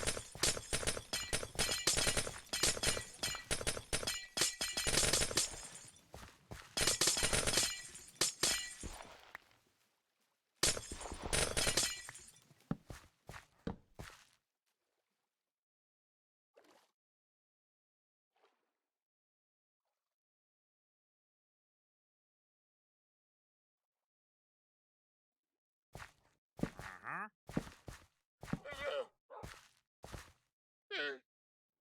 Uh-huh.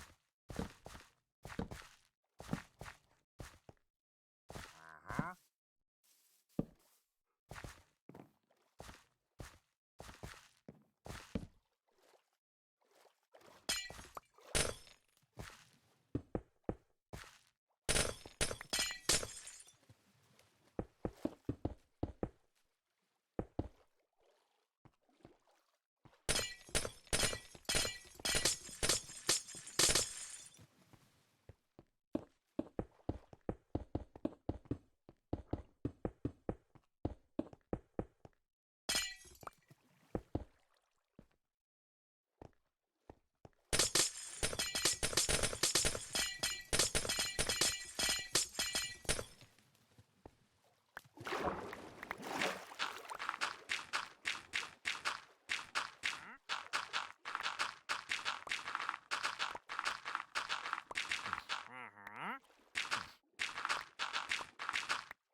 A bit of a build later on, but this is it. It's not too hard.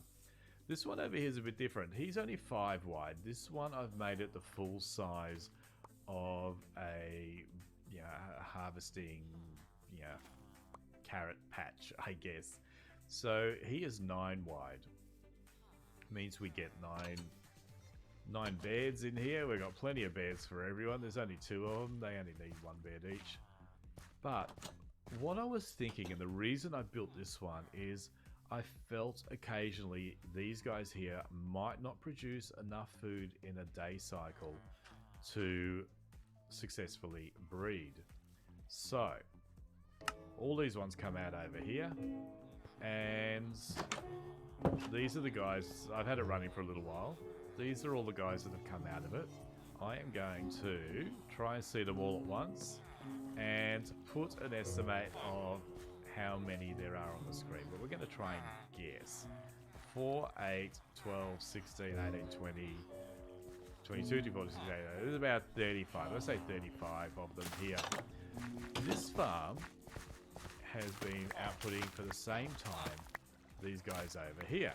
So on the screen is actually how many there are, I hope. But we can sort of guess. What do we got? 9, 18, 27, 36, 40. Yeah, there's way more.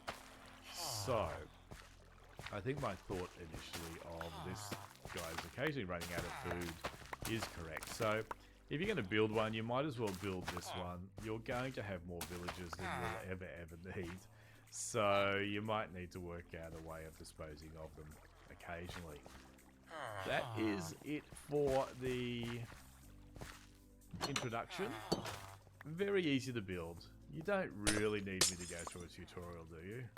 So I will go and build one anyway. These are what we need for the bigger version. So we've got our 9 beds. We've got around about 80 planks, some glass panes. We need slabs for the roof to make sure nothing's spawned. We need at least 1 carrot. The more the merrier. Some glowstone and composters to put down for that. And although they won't be able to get on this one, the babies might. I always put the glowstone on top of the composters because they like to climb up and jump on things. What else do we need? Some water, some trapdoors, 18 of them, an iron hoe, a villager spawner, 2 villagers, however you get them. These are a bit optional. To get in if you want to, you can completely steal it, you don't need to get in. And some soul sand up the end there to eject them out into the new little environment over there. Alright, quick cut and I'll come back and start building. Let's get on with the demonstration, but first, just before I start that, remember if you like this video, please hit the like button, it helps me out a lot. If you haven't subscribed, hit the subscribe button. And share it with your friends so they can enjoy this fantastic farm as well. That'd really help you out. We just saw another baby break up the beds there. So let's build it. So what we normally do is chuck a hole with some water in it. So you can stick a little slab across the top if you like, and then a couple of composters, and just put some lights on top so they don't jump on top. Which one had the water in it? This one, I think. 1, 2, 3, 4. So the glass is going to come out to there. 1, 2, 3, 4, and some glass there. And the same on this side. 1, 2, 3, 4, and glass there. So back this way. 1, 2, 3, 4. I'm going to put a bit of glass there, but it doesn't really matter. I'm going to pull it down. This is the area we need to hoe up. So don't need that, don't need that. I'll probably need them. So let me quickly just race off and do all that, and I'll come back. Okay, so there we go. I've put the glass up as well. I haven't gone quite as far on this side because I will put the door in. So let's just quickly do that now. Door can go in here. Do I have a door with me? I do. I broke the chest, so now I've got a whole stack of inventory of beds. So that to get us in. That's how we can get back out again. Alright, what are we going to do next? Let's dig a little trench along here. Well, there's really only one tricky thing in this whole build, and that is... gone too far. That is putting the trapdoors down. Let's put down our first...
first level of trapdoors. Where are they hiding? There they are. Could not see them. So trapdoors all the way along here, and then close them up. And the easiest way to get the next level of trapdoor is to shift click on that and then put one above. And we're going to delete that bottom one, but this will get us the trapdoors. Make sure you're standing behind. Delete these ones, and these ones should flip up. So that's easy. Let's just fix that one there. The next thing we want to do is put the beds down, and I'm going to cheat here because I'm not creative. We'll just put them along here. One more. 9, and then we're just going to build out the rest of the building. So remember,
that this has to go up one high. Delete that bottom one, but this will get us the trapdoors. Make sure you're standing behind. Delete these ones.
Hello?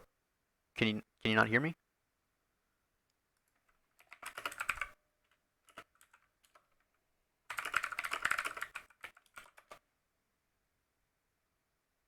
Hmm.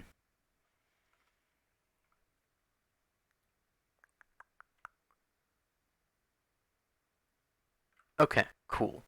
I guess my mic was just a little far from my mouth earlier. Um, I think I sneezed or something earlier and moved it away, so that y'all wouldn't get too much of a loud sneeze. And then I just did move it back close enough. I moved it back, but it was like a couple inches away, and this mic is pretty sensitive about that. So, all right. So I guess I gotta go over the tour again. Cool. So I guess I'll just start from this side and then go to the other side rather than the way I did it. So basically, this is a villager breeder, and what happens is whenever they get enough food, which is 12 each, whether they throw it to each other or just get that on their own,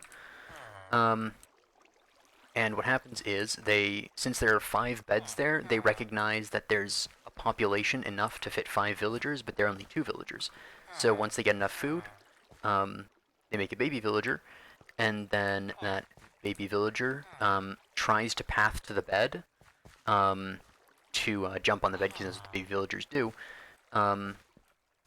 And, I mean, it might take a few seconds to do, but eventually the baby villager will path to the bed to jump on it. And in doing so, we'll cross a little trench there, which I can actually go in and show you. Right there, which has hatches on it, and these top hatches prevent the adult villagers from going there. But they don't count as solid blocks, so they don't obstruct their path to the bed technically, so they still recognize the beds. Which is what I messed up earlier. This was made like 2 hours ago and didn't work because I had slabs there, but slabs counted as solid blocks, counted as obstructing the beds, and didn't work. Anyways, baby villagers try to get across there. This bottom hatch makes them also think they can get across the gap without falling, but they don't, so they fall down there, and then they get taken down there, around there, through this tube, all the way into here, where they'll be stored.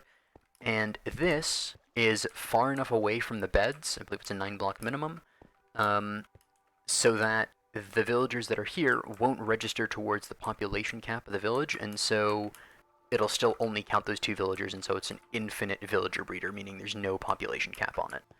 Because normally what you could do is you could just have a room there with all the villagers in it, but you'd have to have a bed for every villager you want, and if it gets full, you have to add more beds. But this one, not quite. It'll just keep filling up.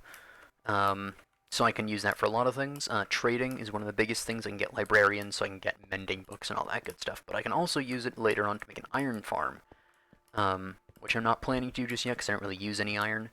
But later on, especially once I get to the bigger projects where I need things like, hoppers for furnace rays and stuff, which use a lot of iron, I can make an iron farm. Or I might make it for when I need it later, but I'm not making it right now. But anyways, aside from working on the villager farm, which I did, you might have noticed that the grass area is a whole lot bigger. So I'm planning to keep this as a little bit of just a nice natural pool, so I can, get in and around, clear any drowned that are under there, and also just have it. I might make like some sort of like secret base down there or something. I don't know. Let's see what else. I made this. So there'll be a tower here connecting across over to a tower there. And it'll be sort of like a bridge to watch over the entrance here, and I'll make this a small dock. All right. Let me know when you're back.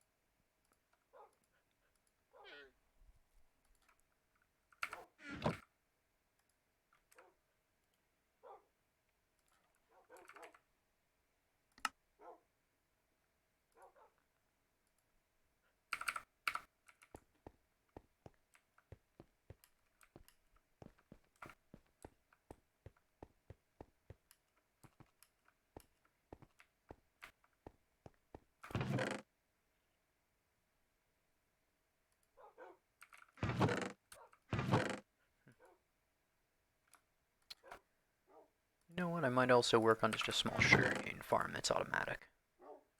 Let's see. Observer. Cool. See how many observers I can make.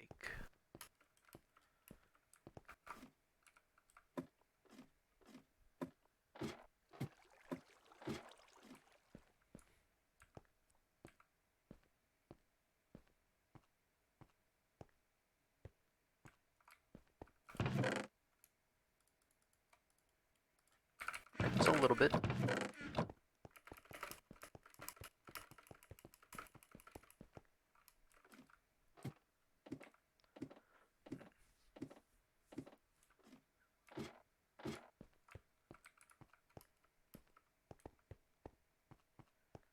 I have some more cobblestone up here somewhere. Yeah, a little bit. Let's see, so for a piston and observer combo, I need like 10 cobblestone. So that is 4 by 6, that's 24. Plus another 25, and plus the change on that. Not actually quite enough. Huh. For 32, so I'll probably just make 20. Yeah, why not?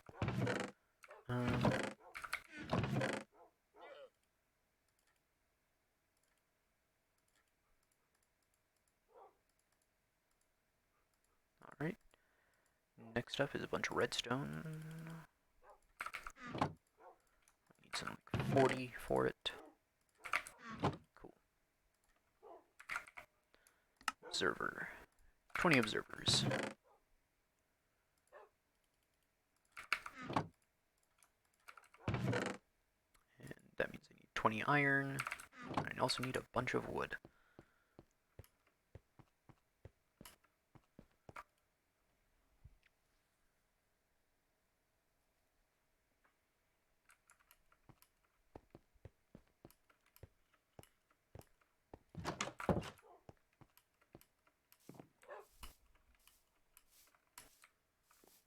Check up on these guys.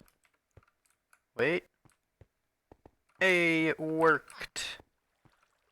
Brilliant. Hey, welcome back. It worked. This is the first baby villager produced by the farm. I was actually going up to check on them, but they'd already done it, so, cool. Ah, I've never actually seen that one. All I know is that it has something to do with a golf swing.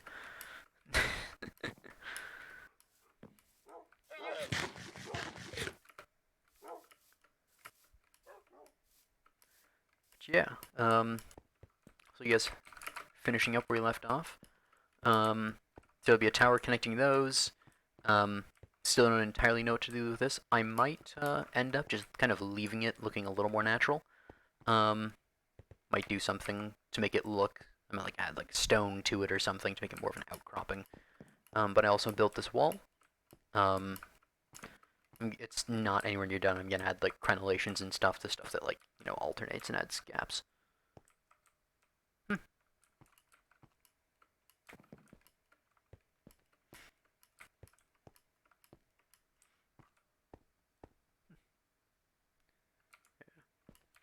Like I said, I don't really follow any specific celebrities, but yeah, I remember Adam Sandler being in quite a few good movies that I've watched. I don't remember which ones, but I do remember seeing him a lot. No, please, don't make me sing. Don't make me sing, Vault. I don't want to. If my stream turns into a musical, it's because of you. All right, I can blame you for anything that happens now.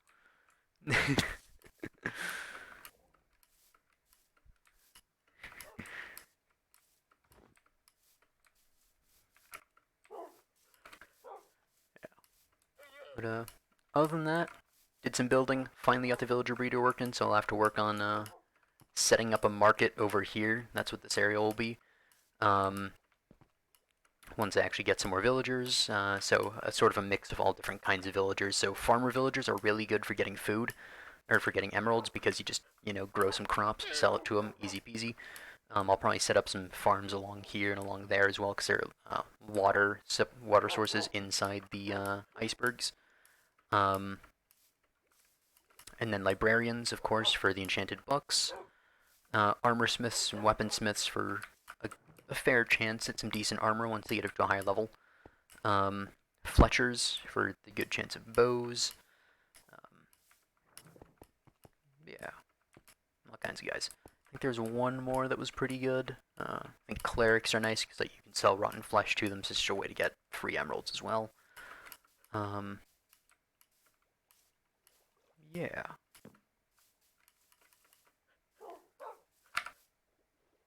So now what I'm going to be focusing on is probably the last project for the stream is just making a basic sugarcane farm that uses observers. So the way this works is whenever a well, you can make enchanted books. Yeah, you can just take a book and enchant it.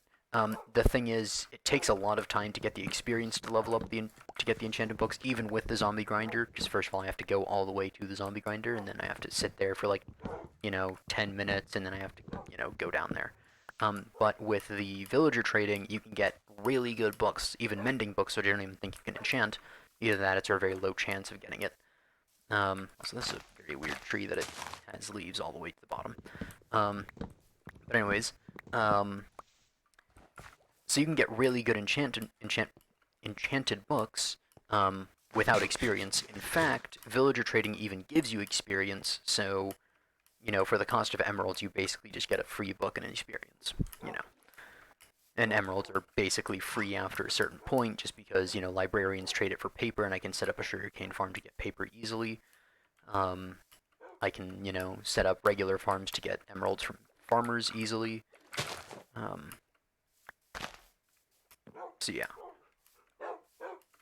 And really what's lacking right now is my gear, because my gear, even though I have diamond stuff, it's kind of mediocre, The leggings are pretty much as good as I want them, I'm not going to get thorns on them. And I don't think there's any special leg enchantments, so, Prot 4 and Breaking 3 is the best you can do. But I also want to get mending on those. Mending on everything would be nice. Mending on the tools, and Breaking 3 on my bow. Power 5 as well would be nice. Although I think I actually have a Power 4 enchantment, so I can get Power 5 by combining that. My favorite comedy movie.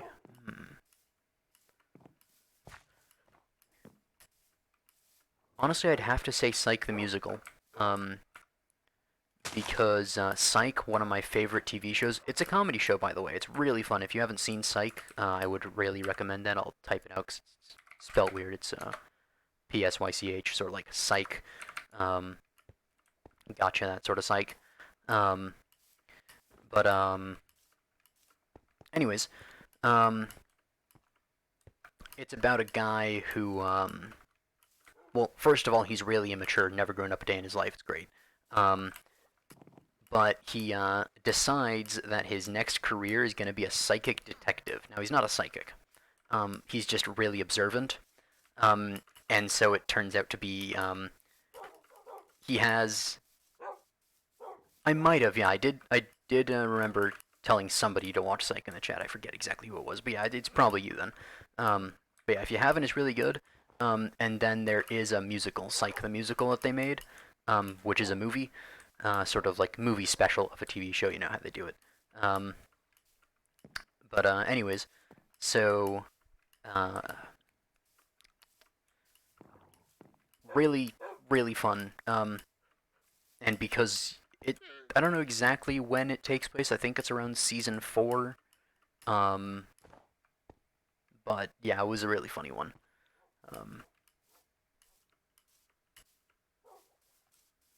Yeah, it's possible.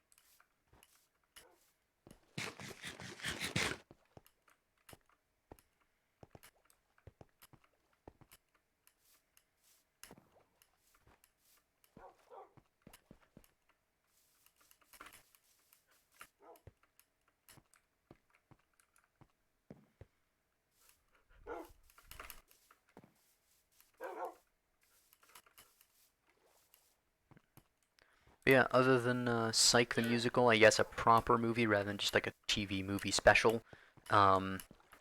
Spaceballs is pretty good. Sort of a combination of like Shrek, Star Wars, and I don't know, like a whole bunch of other stuff.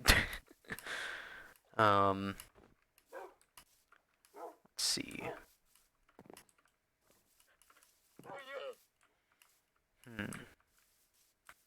Yeah, those are the ones that come to mind right now. There's probably some that I'm forgetting, and one that there's probably like one movie that like if I remembered, I'd be like, oh, that's like my favorite of all time, but I just don't remember right now. Um, but yeah, yeah, Spaceballs is one of those ones where like I've never seen a person that has seen Spaceballs and not loved it. Like everybody that has seen Spaceballs that I know of has really liked the movie.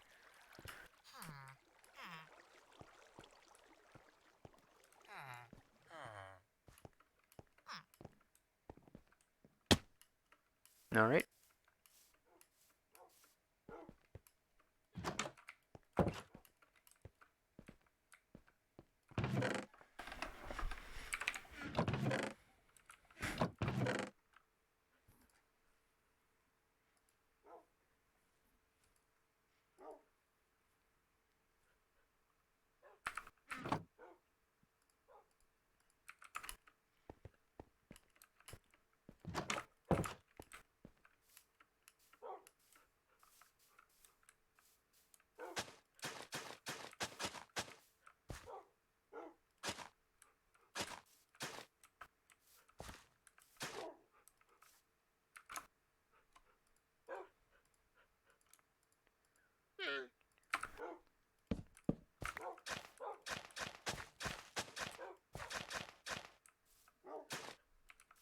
Welcome back.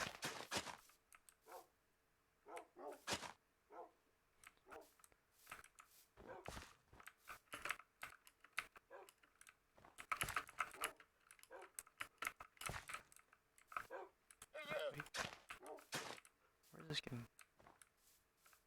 I don't know. Whatever. Um.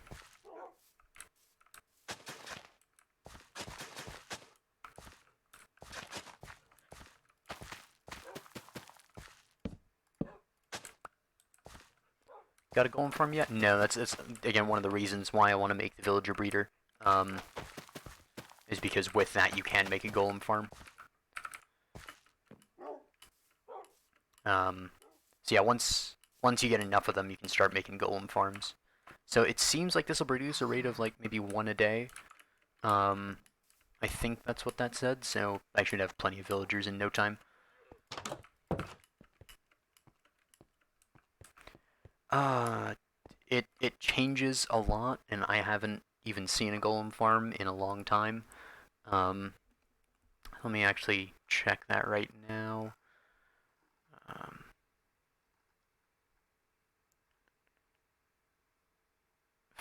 you need 5 villagers for this, so you don't actually need that many, but those are, of course, spare villagers that you want. You don't want to use like your best librarian villager in the golem farm. Um, yeah, you basically just have 5 villagers close together, and then I forget exactly the rest of the mechanics, but then yeah, they have a chance of spawning a golem, and then you just, have a little drop for the golem, and then he dies, and then it's all good. I think this little guy counts as a, I think nitwit is the official term, because they just can't get a job. I think that's what it is, if they just spawn with the brown color, or maybe that's just a random thing, because from what I remember, it should be the tundra villager that spawns, because we're in a tundra. So if they spawn with just the brown coat, I think it means they can't get a job, but yeah, and then you would use those guys to make the iron golem farm, because you can't use them for anything else, really. So, yeah. I've also set up a small farm there in the corner. Oh yeah, I was going to make a diamond shovel. Now I'll probably just make an iron shovel. I'm running somewhat low on diamonds. I'm gonna go get some more dirt. Because dirt is something I need a lot. Oh yeah, I was also making pistons first, before I was even doing that.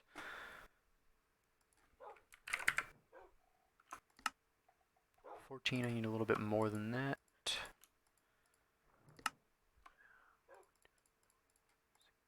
There we go. Yes, I'm going to be making a sugarcane farm, and the basics for that is you, Oh, is the stream delay not instant anymore? Sorry, yeah. My internet will do that sometimes, I apologize. Yeah. But, yeah, basically the way the, sugarcane farm that I'm making goes is that you place an observer on the third block of the sugarcane, and then a piston on the second block of the sugarcane. You set up the observer to, like, trigger a block and, you know, feed into the piston, so that whenever it, whenever the sugarcane grows 3 high, the piston knocks out the top 2 blocks, and then you just get sugarcane. It's pretty nice. Yeah, dang.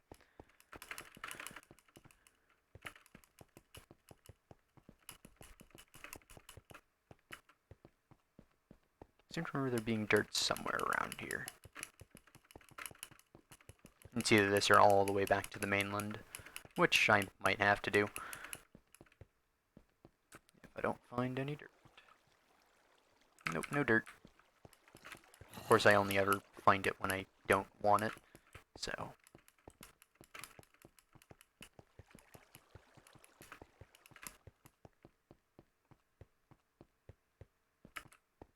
Yeah, also this area is open now because that was all dirt and I used it up.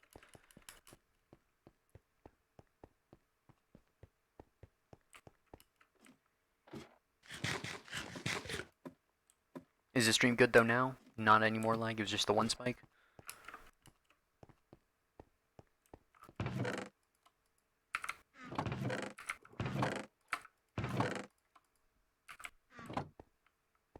I passed a lot of granite, are you sure it wasn't that?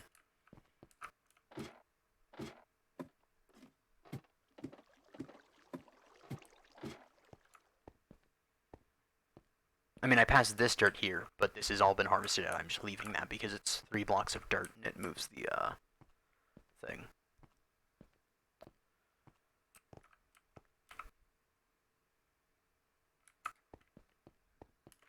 Yeah, yeah. Yeah, it was just that.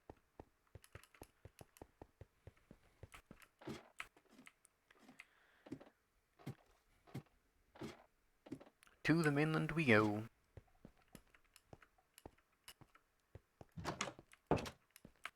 It's kind of annoying that I have to go all the way over there just to, just to get dirt, but that's what I get. Well, you guys get some spacebar ASMR.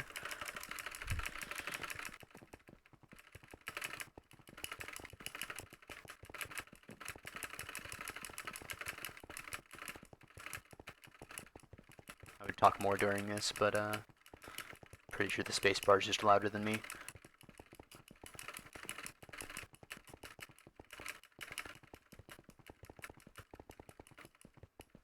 Yep, pretty much. Although I have plenty of food, so.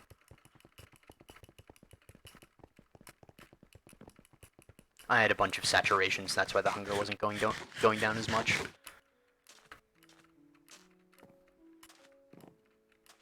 Yeah, cooked meat is some of the best saturation. I believe golden carrots are the actual best saturation in the game, but yeah.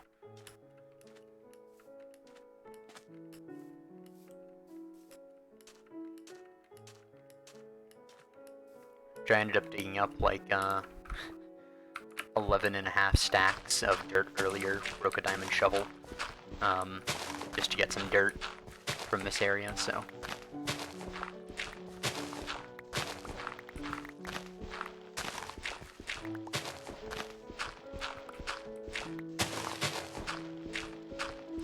To get a villager to my base, I came over here, with a boat. I, got a villager out of this hole here, because this is where they all are. Got one out over here, threw him in a little staircase, and just took him on a boat all the way over. I tried to use a boat on the, ice path, because a boat on an ice path goes stupid fast. It is crazy. The only problem was it was so fast, and you can't strafe left or right in a boat. So I just kept going off the path, and I decided it wasn't worth it to try and cart a villager on the ice path, so I just took it the long way.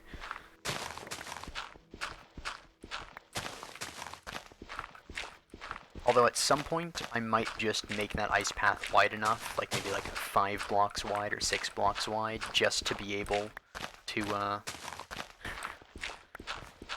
take a boat down it.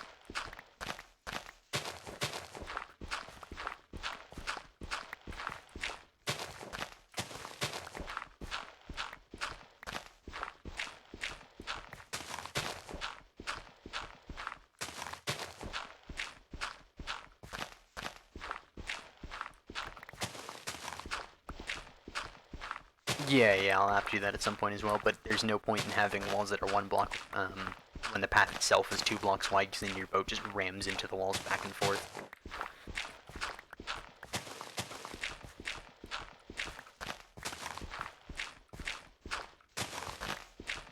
Although it's not really a priority now, since spacebar ASMR.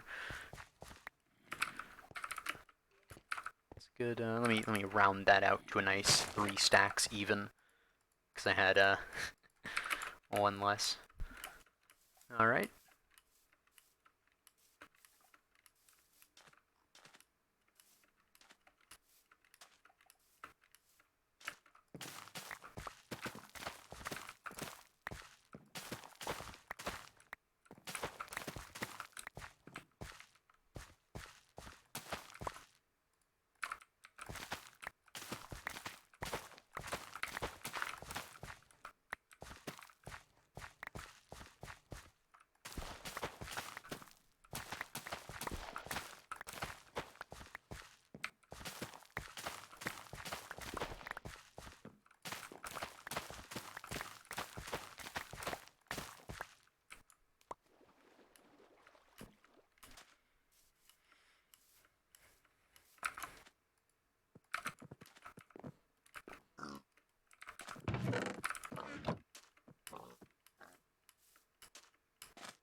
Oh, while I'm here, I might as well take a couple more of the,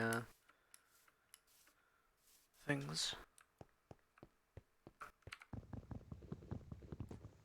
It's an axe for this somehow. Yeah. Yeah, welcome back. I decided to take some of the, job blocks from the village.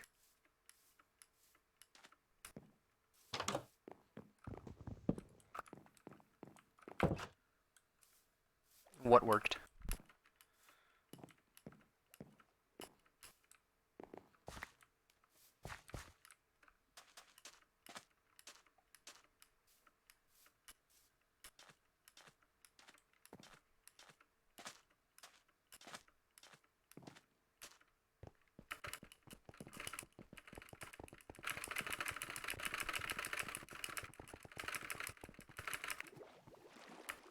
Almost made the turn. Oh, cool. Yeah, I've tried to set it up so that there's as little delay as possible, although sometimes it's my internet as well. In fact, most of the time it's probably my internet. But yeah, sometimes Chrome especially will get completely bogged down with all the cookies and stuff that it keeps.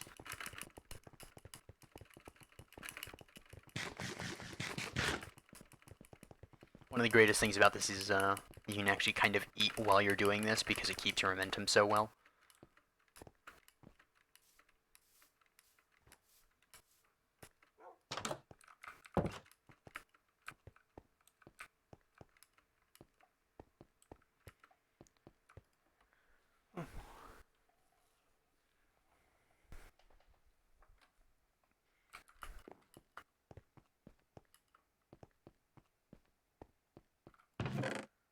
I'll just put the production blocks inside the blocks chest. Not entirely sure where I want to put the sugarcane farm. I kind of want to make it like... I don't really want to put it there, but I want to put it in this area. So that I always have it like right next to the market. Did I get another villager? Not quite yet. It'll take a little bit of time, but it should be good eventually. I think I'll actually make the sugarcane farm along this way, and then have a chest at the end. We'll also make it elevated. So, actually, do I want to make it elevated? Not really. Surprised I didn't die in the nether. It was close. There were a couple times. There was, well,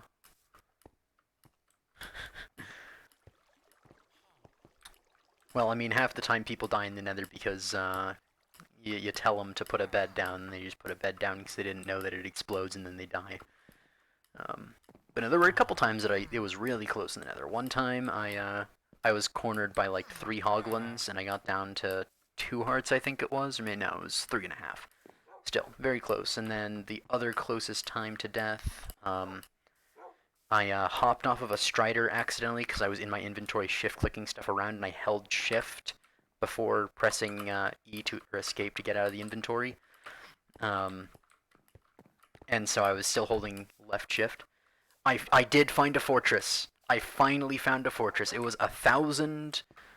Actually, it was like 800 blocks and 600 blocks in the X and Y blocks away. But I found it. It took me so long to find a fortress, but I did.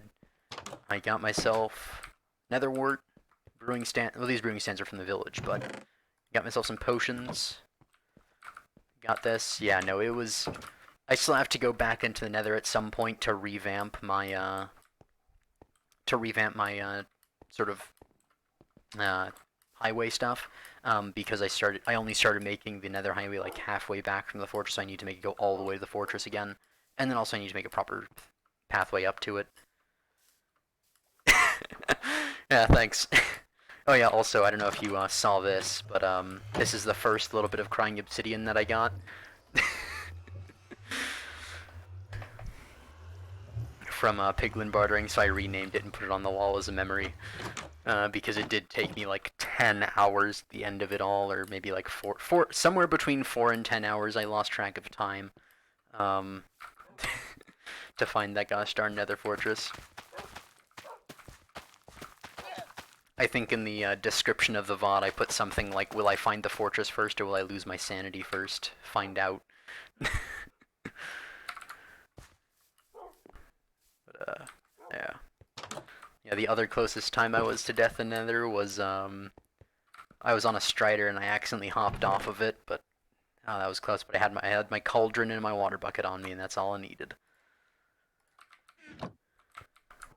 Being sick is the worst. It really is. I mean, especially in this season where even if you know you don't have COVID, it's just better to stay inside because, like even if you just have allergies and you know it's just allergies, you cough once and people will look at you in public like, does that guy have COVID? But, yeah. No, just in general, being sick is horrible.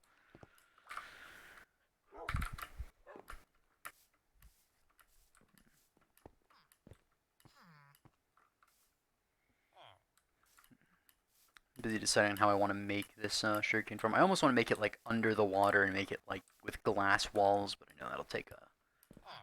it actually won't be too bad. I mean, I don't have any sponge, but I can clear it out with stuff. I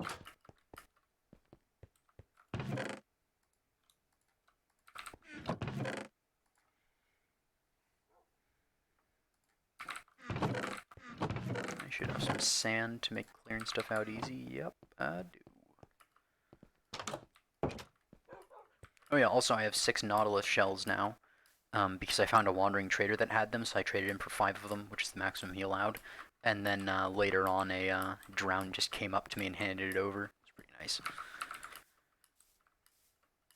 See, I think I'll actually have the sugarcane farm like underneath the villager farm, and then I might have like a little soul sand elevator, keeping that up. Oh yeah, so I have 2 villagers now, and that guy's grown up. That's cool. And get that guy out at some point, make a thing. I need to get a way to get these guys out of here, effectively. No idea how I'm gonna do that, but we'll find a way.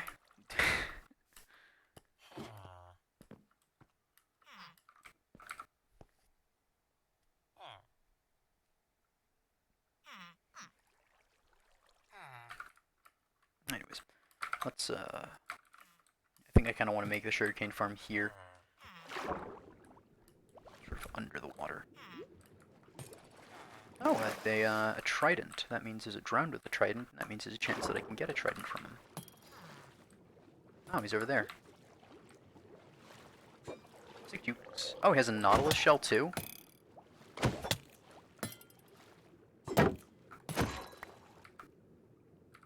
Okay, no trident from him, but I did get the nautilus shell, so that's nice. Yeah, I'm family friendly.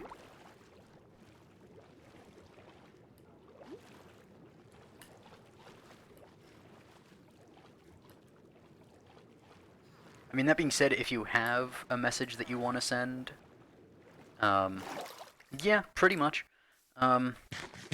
Granted, even were you to use one, it would just get caught by automod, and so it would say this person tried to use the F-bomb, and it won't show it. It'll show it to me, but it won't show it to anybody else, and I don't care if I see it. You know, I've lived life. I've seen it enough, heard it enough. It's fine. Yeah. I mean, it's not the end of the world if you do. Like, if you end up dropping it accidentally again, Automod will catch it. I'll still see the message even. Like, it'll say, this is the exact message that got caught by Automod. Do you want to allow it? And I'm not gonna deny it because I think that gives you a strike or something. Actually, I'm not entirely sure. I haven't set it up to give strikes, so I don't think it is. But anyways, it's not the end of the world if you do. So.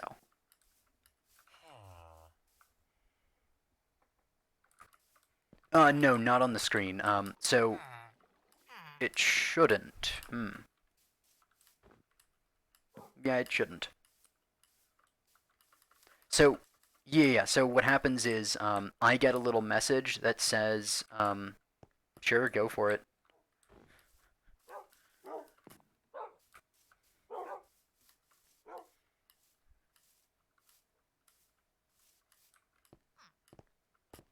Yep. Doesn't appear on the stream either, so that's nice. I was a little worried that it might appear on the stream, because, like, I have the thing where it plays, chat, but it's good.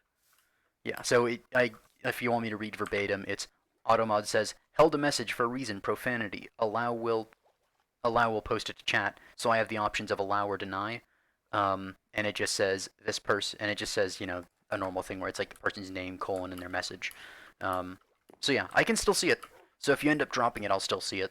In fact, I guess in a kind of perverse way, you could use it constructively if you wanted to get a message to me only, not the chat or something.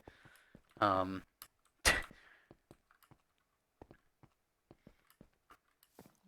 yeah. It's sort of like private message, but faster almost. Of course, I would wink wink never use never condone any use of swearing in a family friendly stream, but you know, it's not like it actually goes through. So.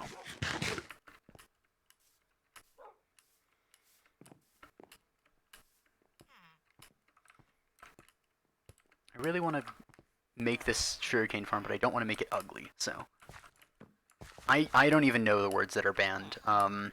It's just the automatic, it's just the basic automod setup, so that it will just catch the random words. They probably have a list somewhere. Let me see if I can find that for you.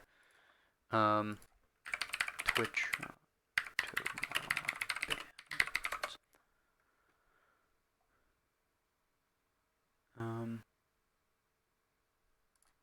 So yeah, I haven't done anything to, I haven't added any to the blacklist. So just whatever their default blacklist is what goes. So, in general, yeah, any, yeah.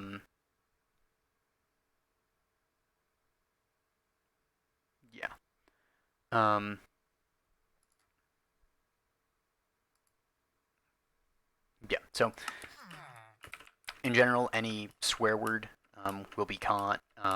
It also catches things. Yeah, it did catch that one.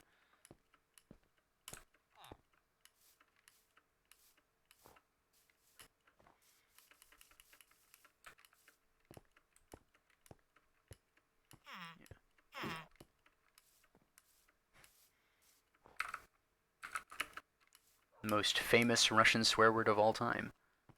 Okay, yeah, no, it didn't quite catch that one. Although, given that this is an English stream, the fact that it even caught the other one is kind of interesting.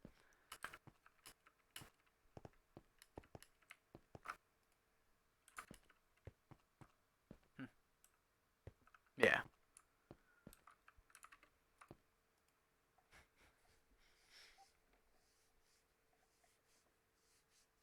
I think it even catches things like AF,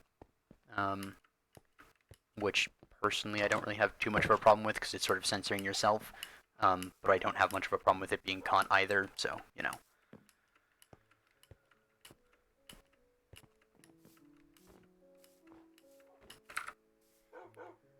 Yeah. Okay, enough bouncing around. I should probably just make the sugarcane farm. Let's make it so, you know, let's just make it so it outputs to a chest here. That might be pretty cool. In which case it would be something like this. Yeah, that's gonna work. There'd be a hopper here feeding into a chest there. Water stream running over it.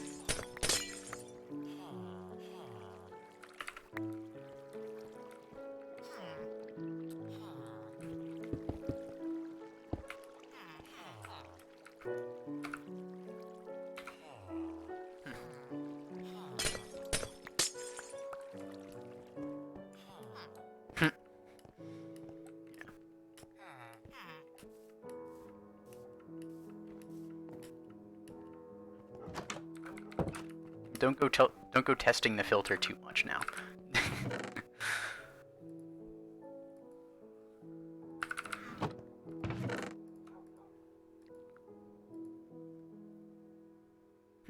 Interesting.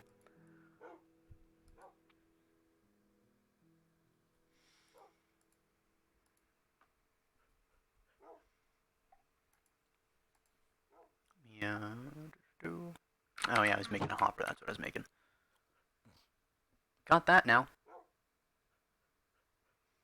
Although it only highlighted the first word beginning with C. Well, yes, it makes more of an S sound since it's Russian, but I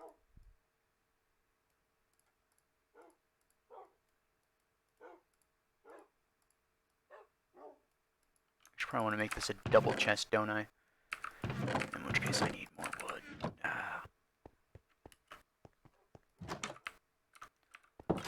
I'm very glad that I started a tree farm, though. Because without a tree farm, oh boy, it would have been so tough. Although I really wish I had some spruce wood, so I'll probably have to go out and try and find some later on. I'm trying to find trees that are separate from the rest also, so that the leaves will decay.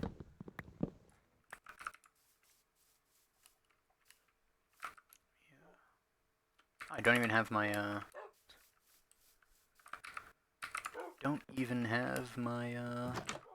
crafting table on me. Yeah, I can. I can see the messages that you censor. And it actually highlights in red the particularly offending word, but I can still see the entire message.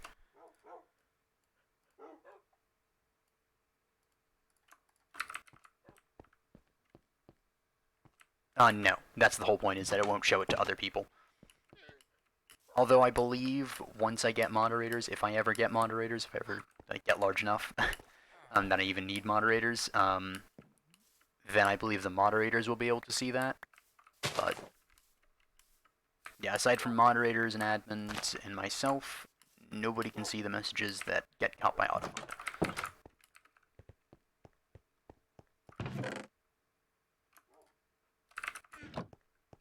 Actually, also put the wheat up in there too.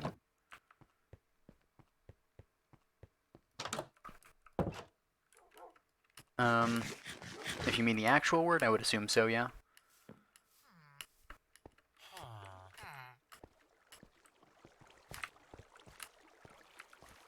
But again, I haven't gone in to look at the exact blacklist. I just sort of turned it on. Oh, right, that is right into the thing. So I can't go this way. I have to go this way. That's fine. I forget that the chests are like this now because they made it so that you can actually place chests next to each other, which is so nice. No, no, it doesn't censor that. I believe it tells you if your message get. Wait, does it tell you if your message gets caught or not? That's actually something I never really bothered asking.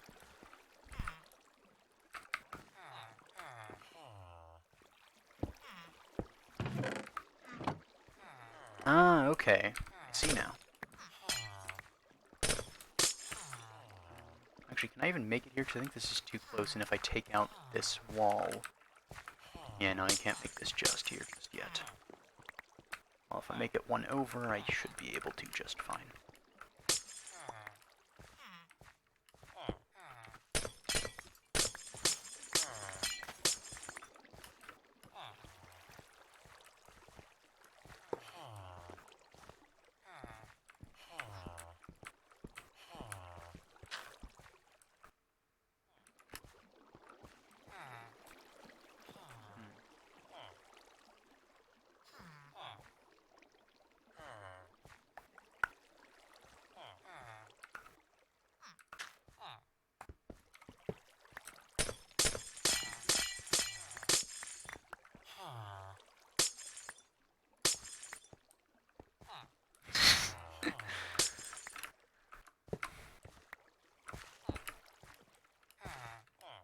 I mean, I think every time anybody sees any kind of filter, it's always a little bit of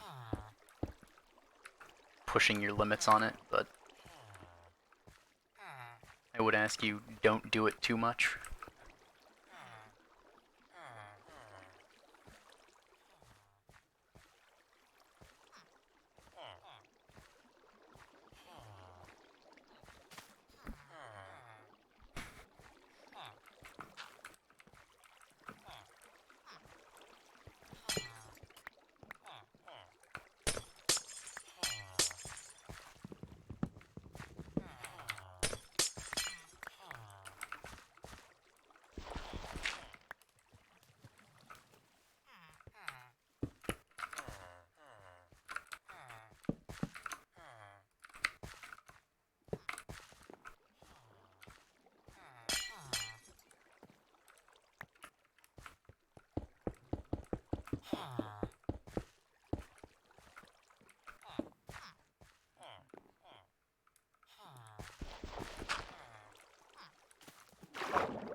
I don't know how it didn't block that last one.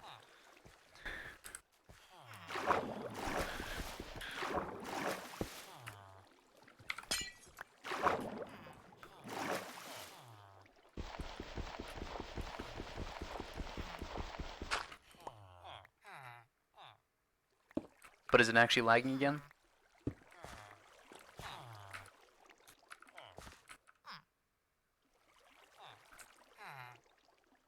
Oh, and it didn't block that one either somehow. Let me, see actually what the heck, is going on there. Manage moderation settings. There we go. Maybe I just have it setting to a low level. Who knows? Oh, come on, it's lagging a little bit.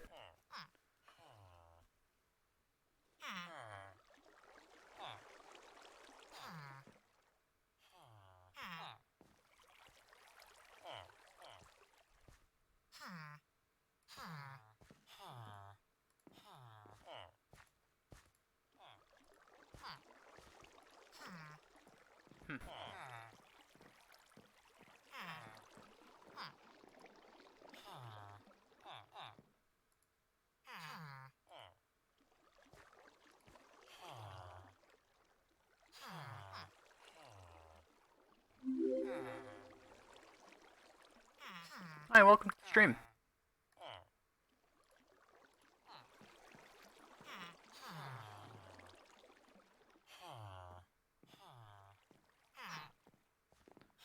Have to find a way to open up back to the chat from this.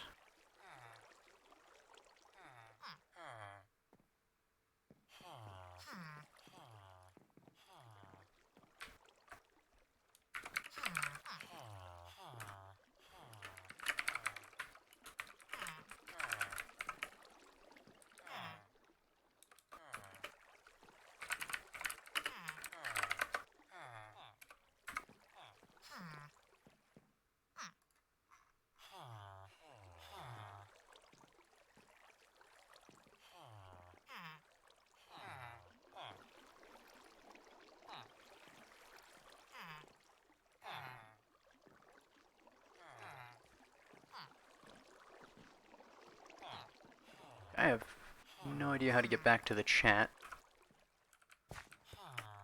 But, there we go. Okay, I just had to refresh the chat. Sorry about that. If anybody sent a message in the last, like, 2 or so minutes, I didn't see it because I was messing with the moderation settings.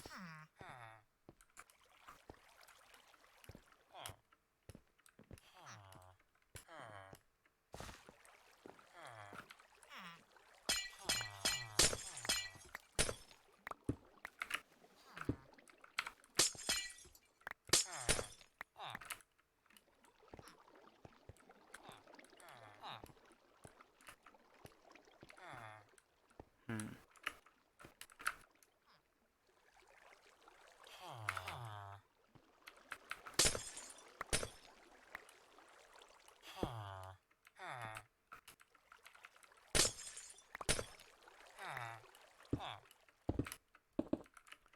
Actually can't make it this way either. I really should have planned out how I wanted to,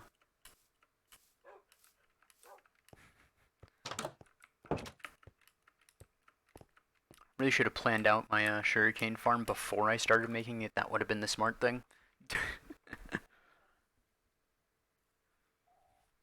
New chat rules. I just saw that there was an option while I did that, so I just did some basic stuff. Just sort of just be chill. It's pretty much the main thing. Oh, an Enderman. Cool. Let me,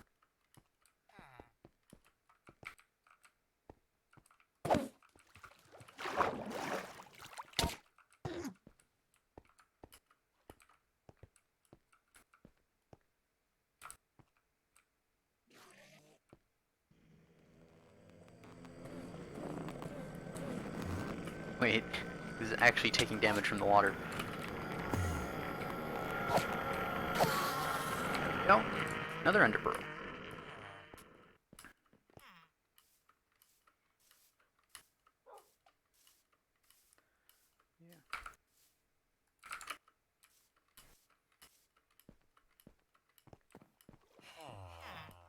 Yeah, no, I gotta move this entire thing over because I didn't plan my farm ahead of time, so let me go ahead and do that. So I want to find out if one thing works. If one thing works, it makes this a whole lot easier. If it doesn't, it's slightly harder. Do...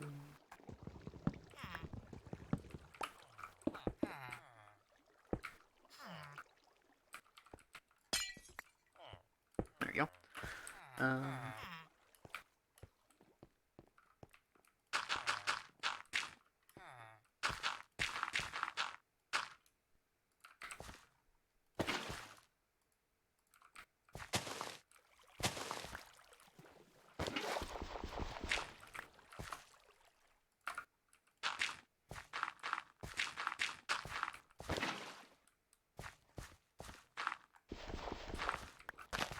Okay, cool. So even if there's barely any water, I can still plant sugarcane. That makes this farm a whole lot easier.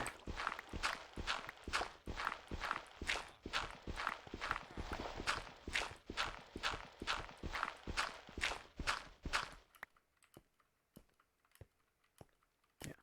Okay, I also had a rule about no politics, especially since it's getting to election day in America, and I don't want people arguing about that, because this is a Minecraft channel, and Donald Trump versus Joe Biden is not Minecraft.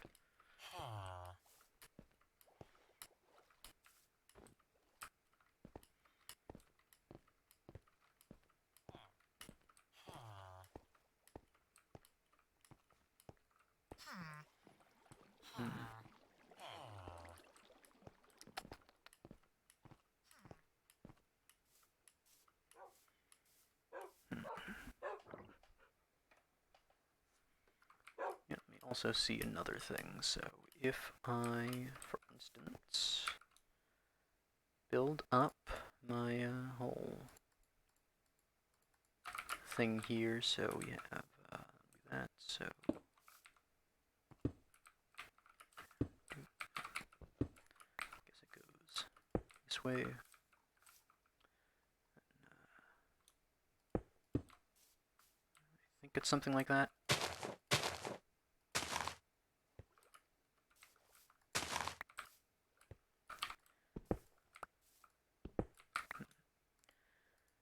maybe I need to,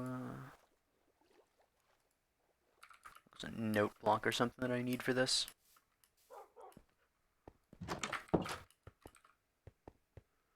I'm doing redstone science.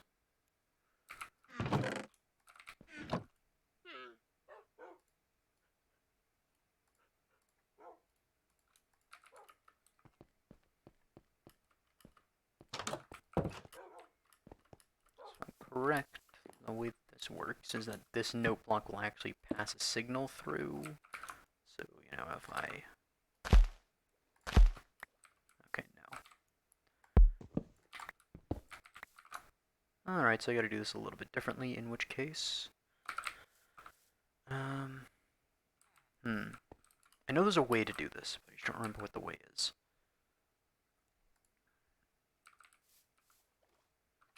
Let me look something up real quick.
Just put redstone there. Is that how this works? Oh yeah, it is. Cool.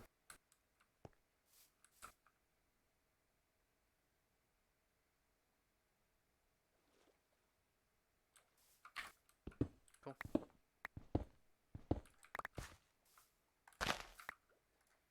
Just had to look that up real quick because, my redstone knowledge is, not the best, I'm gonna be honest with you. But we're learning. So, that means is that I want to make,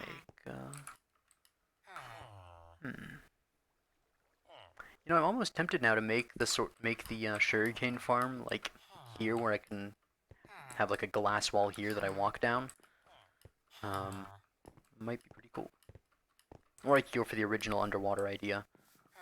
Although I'm beginning to think that that might be too much more of a pain than it's worth. But what do y'all think? Sort of pathway that we can walk by, or underground, or underwater, and underground at the same time, I guess technically.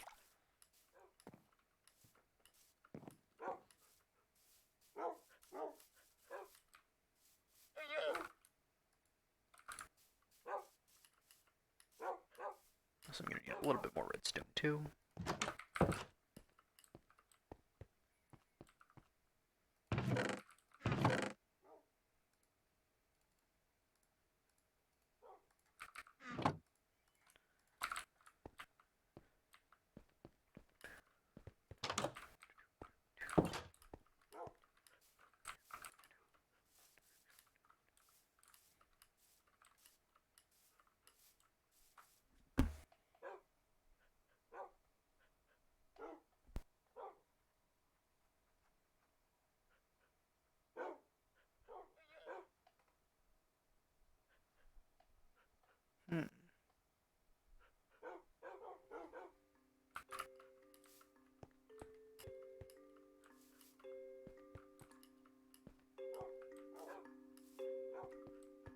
I should be able to do it here. Let's see what's the width here. 11 blocks even, so we have room to spare if we do it here. I kind of want to build the sugarcane farm here and have like a glass wall where I can just watch it work. And then have a chest, I guess, over here to output. So it would be like this. I block you up. Although I do need water later on.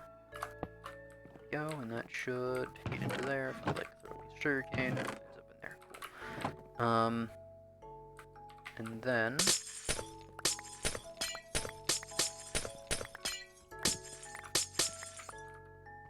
actually, this should get set back one block. So although I will still need to take this out to put glass in there, I think. If I do it like this. Do it like this, there we go. Copper. Into there. Just gotta check that it fits in, yep. Cool. And then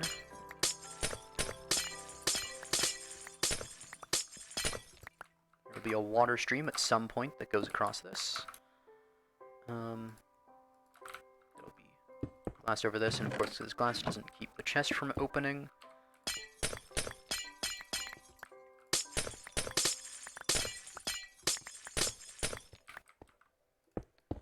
And then, so 1, 2, 3, 4, 5, 6, 7, 8 is where we would go to here. Alright. And then we also need one over there, I think. So that would go. So I think I actually need to move this one block along. Yes.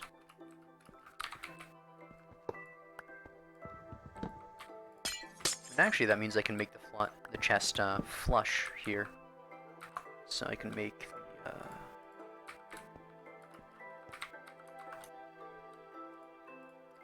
chest here. There we go. There. That there. And then it'll be sugarcane all along this. And this is 1, 2, 3, 4, 5. 1, 2, 3, 4, 5, 6. 7 will be the water source. I don't want to have sugarcane there. I'll make it with ice instead of cobblestone. And it will be glass. You will also be like this.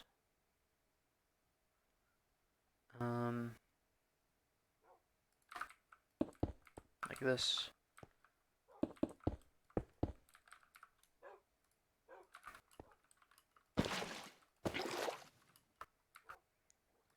Of course, it's like the worst possible place that I could have misplaced the order. There we go. And so this will pass along to there. Can I actually move this back a little bit more even? Oh, let me just be in the water stream. Why not? Okay, I can. Don't think I can move it one more back, but we will see. Although, actually, if I throw something into this, yeah, it will still. Okay, cool. So we'll still go into there, which means I can have more,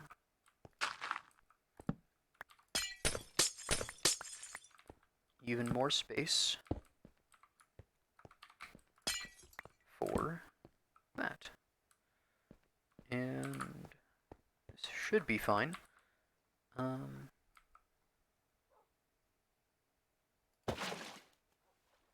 we go. Cool. And then I'll have another level on top of this.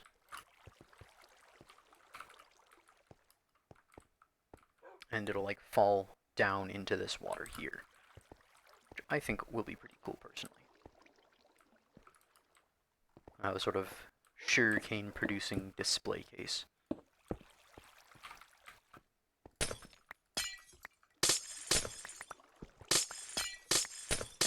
First off, let's get back in here and make the mechanism that makes it work. So first off, it all needs to be 3 high in here, except the end, which can be 1 high. Let me make that a glass too. Does that look bad? Eh, it looks alright. And I just don't want items falling on there, so I want to keep it solid. Although I could just make it with, I might as well just make it with just ice. There we go. And then, so this needs to be 3 tall above all the places the sugarcane is.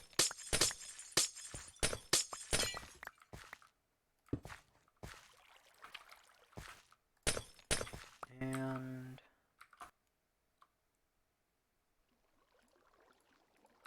it's gonna be so annoying to place the observers in because you have to place them from behind. Actually, wait, no, it's forward. Okay, no, you don't. There's not sort of a shift-click interaction there where it placed the other way.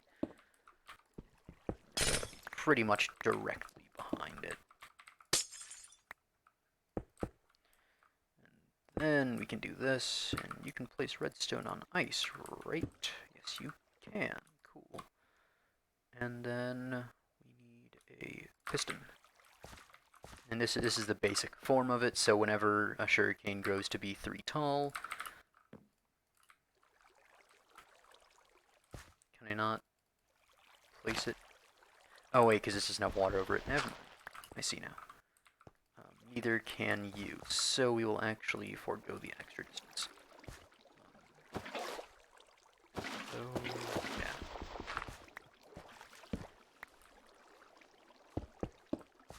I mean, it ends up just moving this all along one. I miss out on, like, one thing of,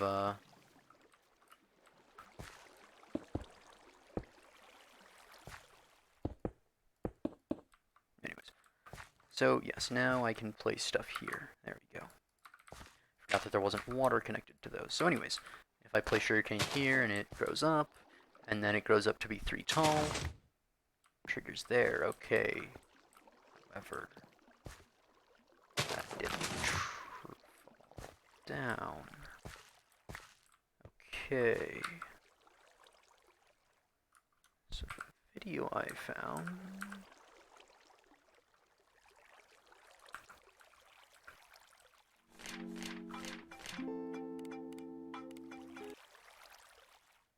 Oh, there it is. That's the video I wanted.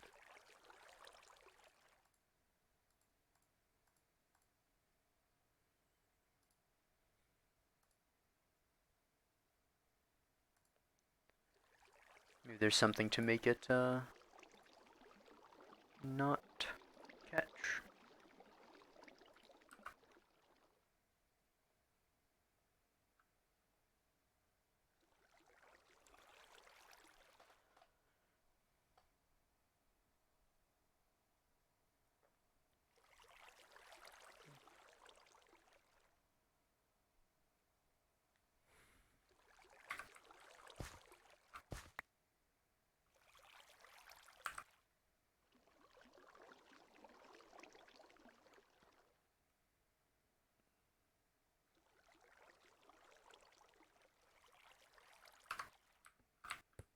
Okay, well anyways.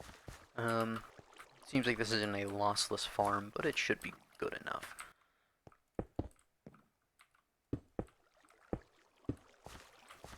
Anyways. So go place the rest of the observers.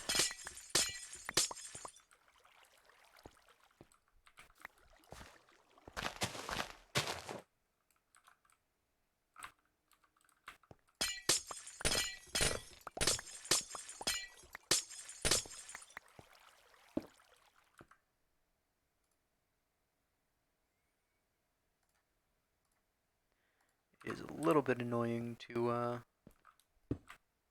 have to go, but I can just do this. Yes, cool.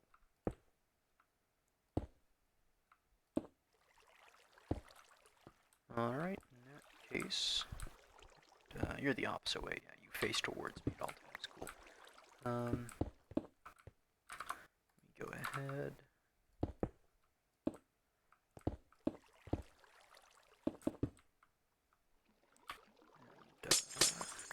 Go around. There we go. Off. Off again. There we go. Okay. Oh. Oh. That's how it works. So we fit. 8 into a row. I prefer to fit the little bit more there, but it's fine. Yeah, now each of these can grow up to be 3 tall. Don't think there's anything else about it.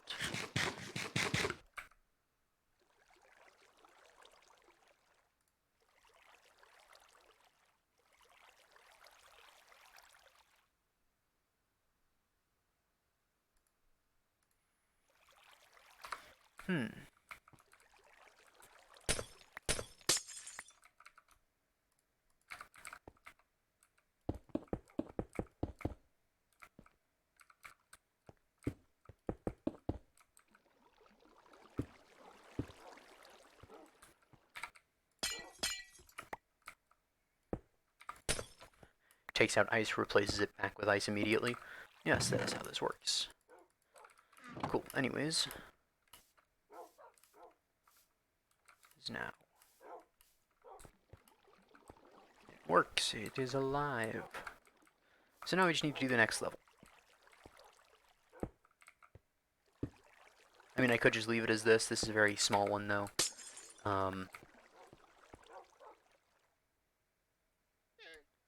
So yeah. This will basically just produce sugarcane as long as I'm nearby. Yeah, I guess just go up to the next level. So if I want to make another level, I'll do it up here. Pretty much be the exact same thing, except the water... I kind of want to make the water flow this way and drop down and make it go like zigzag, although I think technically it's more efficient to just have it drop the same exact way. So. Hi there.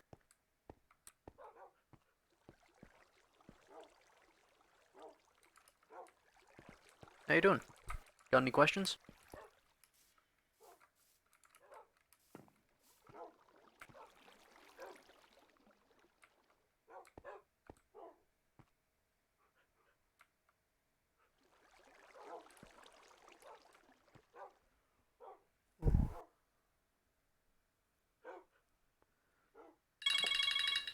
Sorry about that. This is just a sugarcane farm, but this, it would be my house. At least the beginnings of my house. I have a basic storage room in here. And my, bedroom in here, which I'm gonna move somewhere else eventually once I dig it out. Mine shaft down there turns into like a stairway and then a strip mine as you go down.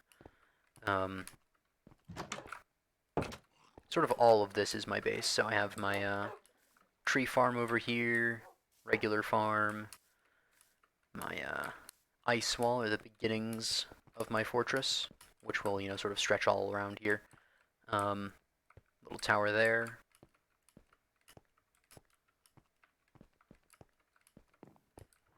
Eventually this will merge with this thing here, which will become another sort of wizard's tower. And that'll have my enchanting and brewing, or well, it does have enchanting and brewing now, but it'll have more stuff in it later. Eventually this will be black rock as I get more of it.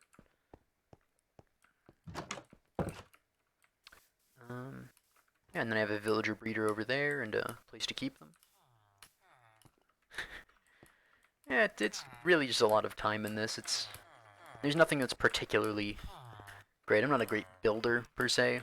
It's just I put time into it, so... In fact, usually I don't even put that much time into it. But I figured for this season I might as well. And I've had a while to do this. Oh yeah, I also have banners from a village where I used to have a home before the raid happened, and I decided I don't want to live in the village anymore.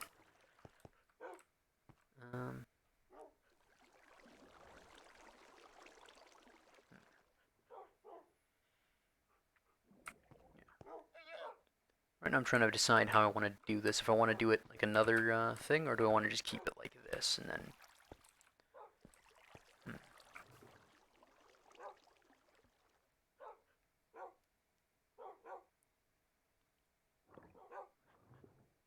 There's a squid swimming. Yeah, so underneath all of this is actually water.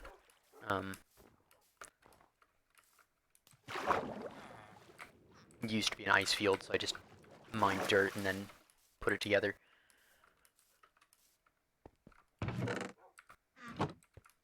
should be growing eventually. Although, you know, it hasn't been too long, so of course it's not going to have anything in it.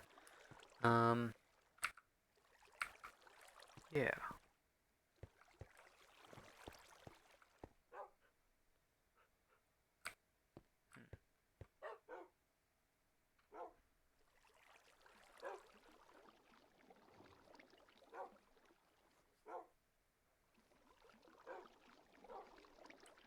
I think I will actually just make it continue along this way.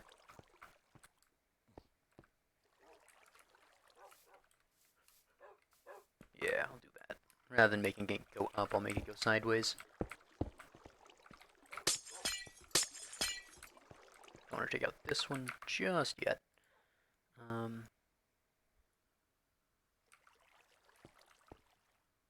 Oh, in the bottom right, that's the subtitles, so if you want to get those, you go to Options and then Accessibility Settings and then Show Subtitles.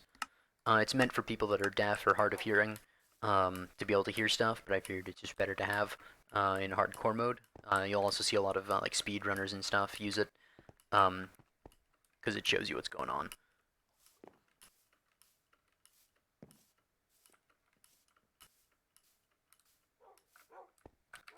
Yeah.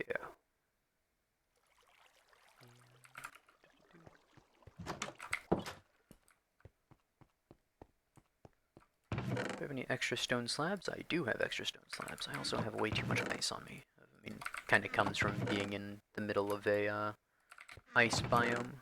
Plenty of ice.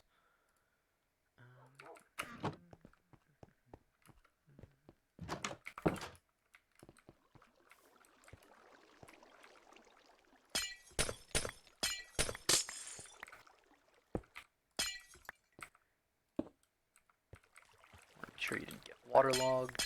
Cool.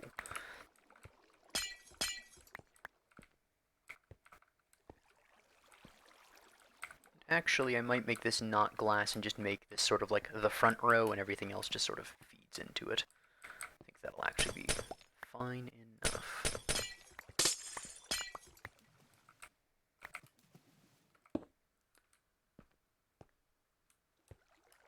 Ah. You actually spelled right the correct way the first time when you spelt it R-I-G-H-T. That's the correct form of right, as in this is my right side. Also, right is incorrect because English. The right with R-I-T-E is sort of like a ritual rite, rite of passage, that sort of thing. If you care. It's the internet, nobody really cares, but I'm pretty much a monolingual English speaker. As you can see, the extent of my English speaking right there. So I've given a lot of people help over the years. I've had lots of classes in it too. Let me tell you though, English doesn't get easier for anybody. It doesn't.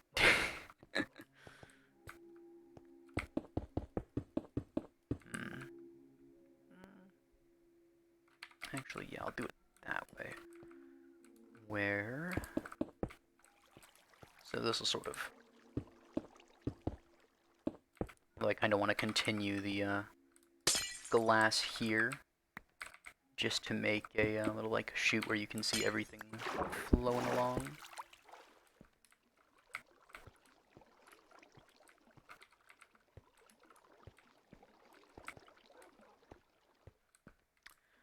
Yeah, so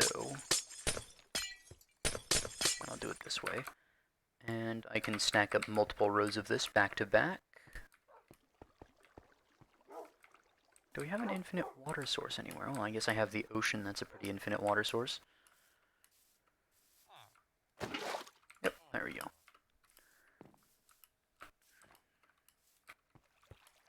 Let's see, 1, 2, 3, 4, 5, 6, 7, 8. Should flow around. Yep. I wouldn't even need the slab necessarily, although that does just prevent it from flowing backwards. Actually, I do need it. But anyways, so, and then if I want to continue it this way, I can just slap a slab down there, and then it'll be fine. But now what I can do is I can have other things.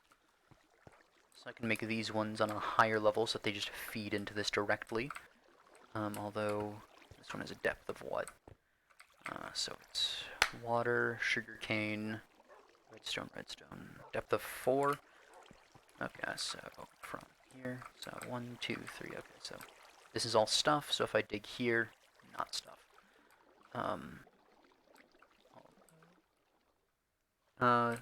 This thing this here, this is a sugarcane farm. So what'll happen is whenever one of these grows 3 high, the observers, which are on the top row, they just observe things. If there's any change, they spit out a redstone signal for just a tick. And then what happens is they send that redstone pulse to the pistons below them, and then the pistons break the sugarcane, and then it falls in the water stream, gets carried along here to the hopper, and then the hopper feeds it into the chest. And I can give you an example of what that looks like right here. It's not a lossless farm. You know, you do get the things that are left behind as you use it, but considering that it's just free and it works 24/7, whether or not you're harvesting it, it's pretty nice. So yeah.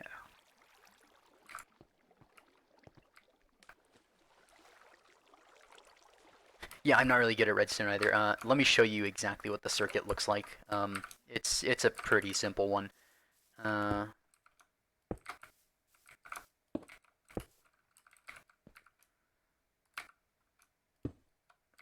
don't know how it placed it down, but whatever. There we go. This is it. This is all it is. It's just this. I made it a higher level because this is what it is in the sugarcane farm. In the sugarcane farm, the sugarcane sits on the first block, and you don't want to break that because then you would have to replant it. But if it just breaks the second one, the first one will grow back eventually. Or the second one will grow black, and then the third one will grow back. I don't know why I kept saying grow black, but yeah. Anyway, so, and then whenever a change happens here, so I can like place a torch on it and it'll work. And that same thing is emulated by the sugarcane working. And yeah, so all that happens is basically whenever this uses or outputs a signal, it powers this redstone. This redstone powers this cobblestone. This cobblestone powers this piston. And that's one of the things in redstone is blocks can be powered. A block will not carry more than like one signal of charge. Like it won't carry it multiple blocks around. But for one block, you can carry power through, and it can power other stuff. So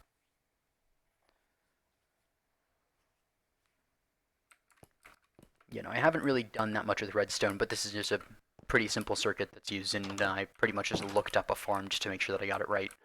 If you actually look a little earlier, I had no idea on how to connect the two, but yeah, you just use a piece of redstone and it works.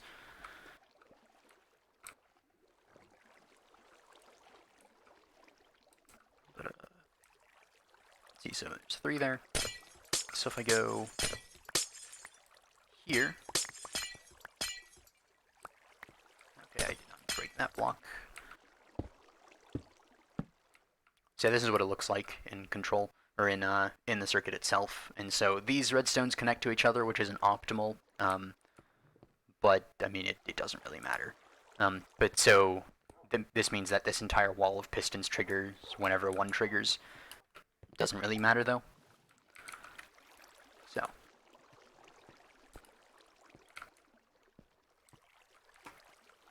actually, instead of this being here, move this one here, and of course fill that in. Okay, so now I can actually do this here. There we go. And then I don't have to mess with any of this. I can have it. Oh yeah, because I placed the torch there, that's why.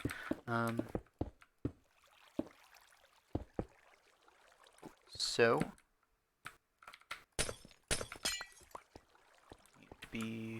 actually need to get another water source.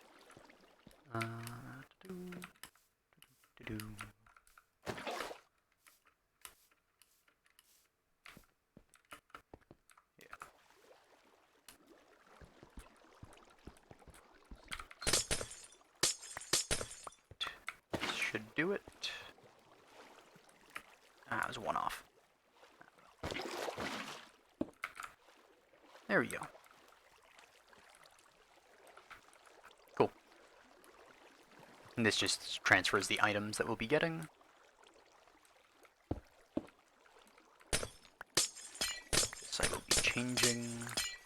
Did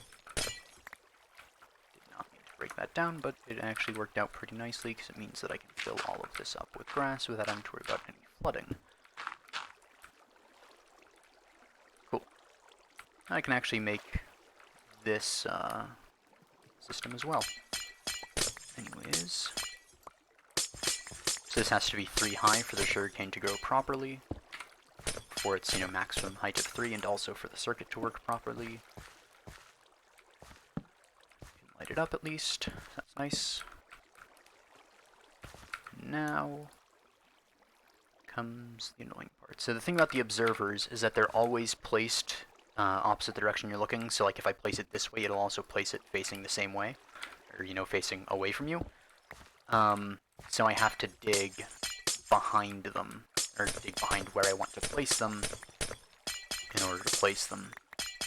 So I end up having to dig out a lot more space, temporarily at least, in order to actually place them down. So I have to place it here.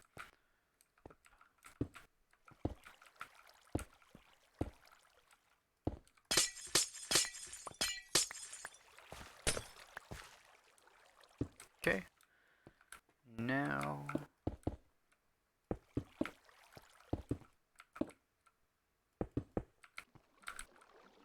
I know I need to place you as well. Probably the most annoying thing about living in an ice biome is the fact that ice just breaks instantly whenever you click on it. So it's so hard to break it just one block, and I end up breaking a whole lot at once. Let me just give this a quick test.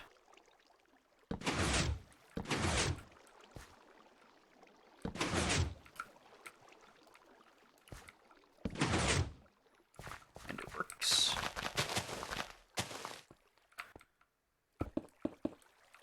Seal this up. We want to break the blocks there so that the sugarcane can properly go there. And that is another set done. I think I actually want to make this as well, so I can use the last little bit of stuff I have. 1, 2, 3, 4, 5. Perfect. That needs to be filled in a little bit more. There we go.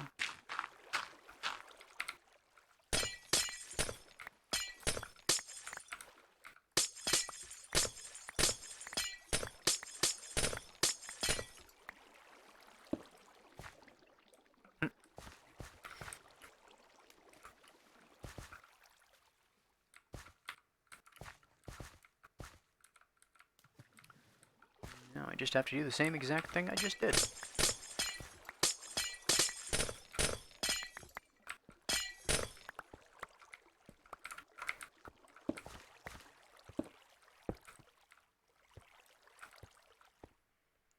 One, two.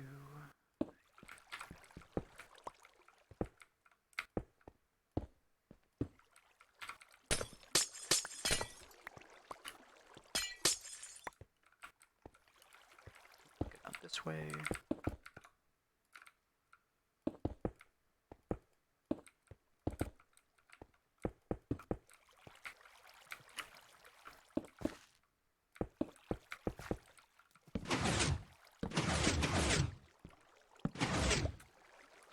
Cool. Now we just have to place the last of the sugarcane that we need to place. There's to be safe there as well. And the best part is we can just keep this continuing into the mountain if we end up needing more sugarcane. And we can also go ahead and close this off. And we can see stuff coming along when it actually comes along. And it's already started growing, so we will now just get sugarcane for free. And of course, since the water flows are actually working, everything that I broke that ended up in the water stream ends up there anyways. Oh, Wandering Trader again. Let me see what he has.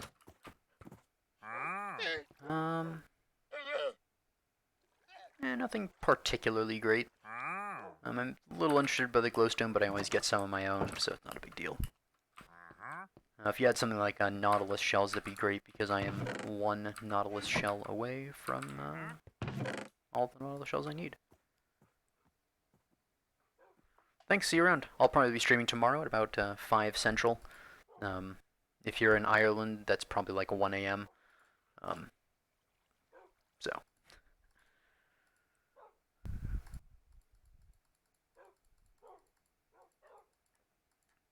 Yeah. Anyways, see you around.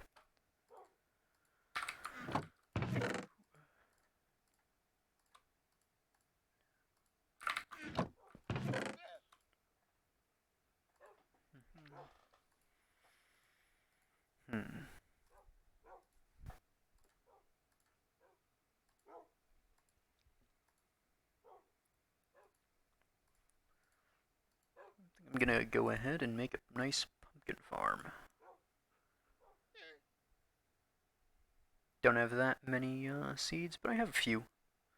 And that's enough for now. I should have a hoe somewhere. There it is. Let me also put up some materials. I don't need any more.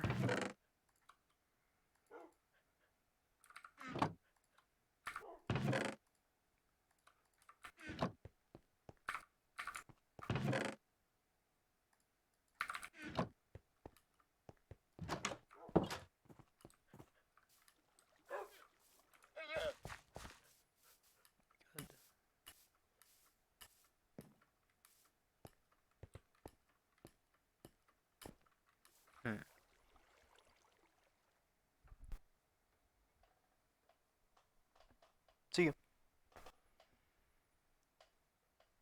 Let's see, where do I want this pumpkin farm to be? Do I want to just be a small one here? Yeah, I might just do that. I just do it this way.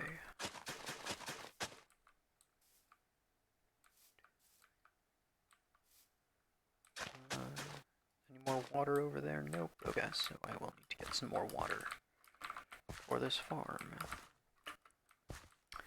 Anyways, I think I'll do it this way, and then it'll just be 3 rows of this. And there we go.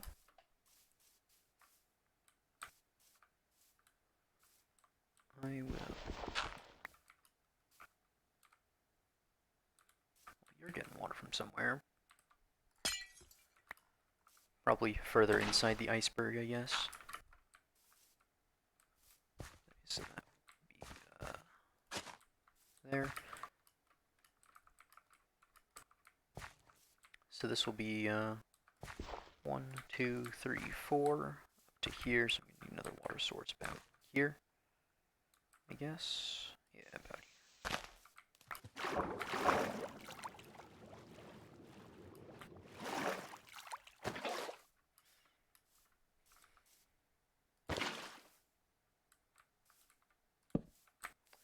I might actually just go ahead and make another crafting table. And some of you.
be one more slab in my base. I don't want to make a whole new set.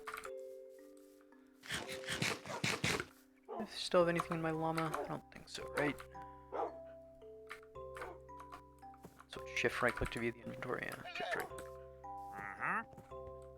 Oh yeah, he's invisible because of his, it's nighttime.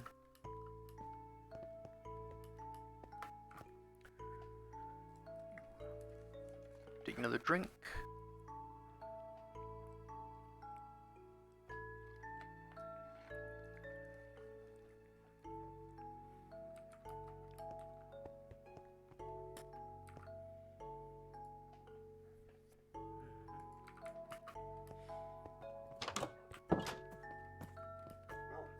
I was going in there to get the,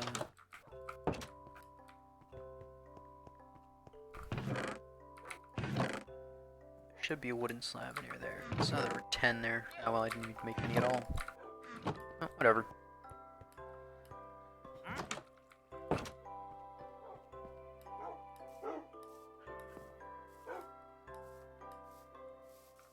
Cool. So now we have, this will eventually be a pumpkin farm. Actually, I can't put the water there. Because that's where the pumpkins are gonna be. So I need to move this all over one thing. Although it shouldn't be actually too hard, because it should work if I just move like one thing over.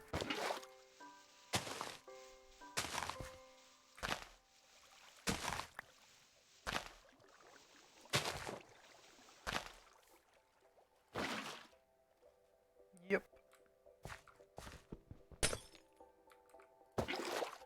Oh, the water froze over there, which is one of the reasons for the slabs to be there, so that it doesn't freeze. The many pains of living in an ice biome. Thought I saw something there for a second. Oh yeah, there's all where the dirt went. Cool.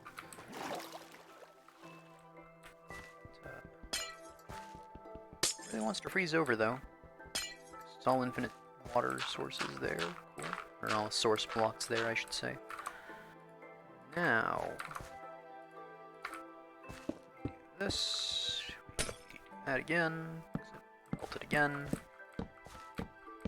There we go. Now, place you there and you there, I guess. Now, we'll have room for, what's this one? 7. Sounds a pretty nice number. 7, 7 times 3, so 21 pumpkins. Or a mix of melons and pumpkins, but I'll probably just end up doing pumpkins. Because I believe it's something like 6 pumpkins to the emerald. I mean, it depends on your trader as well, so.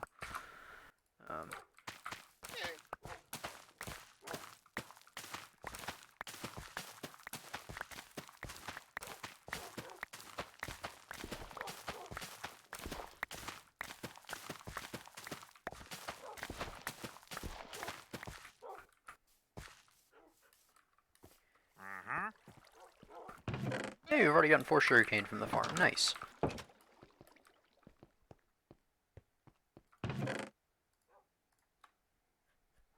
And of course, the main purpose of the sugarcane farm is to get a bunch of paper so I can trade with the librarians.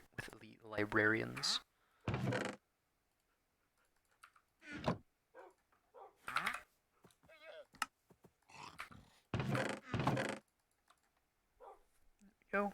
I know I have the 40 wheat there. I just want to have some wheat and some hay bales. Yeah. Refill on cooked pork chops.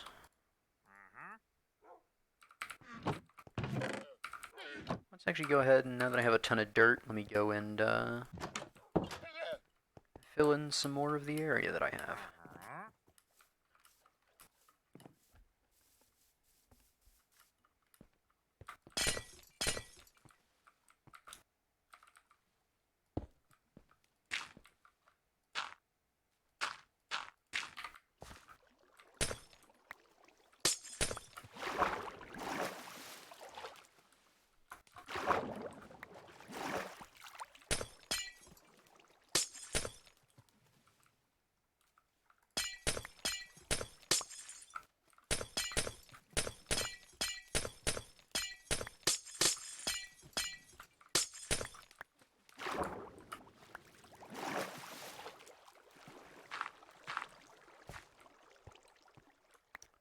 I'm just trying to break the ones that are closer to the walls first, so I don't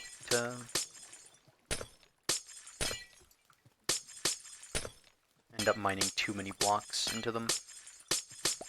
There we go. Now I can just let it rip without having to worry.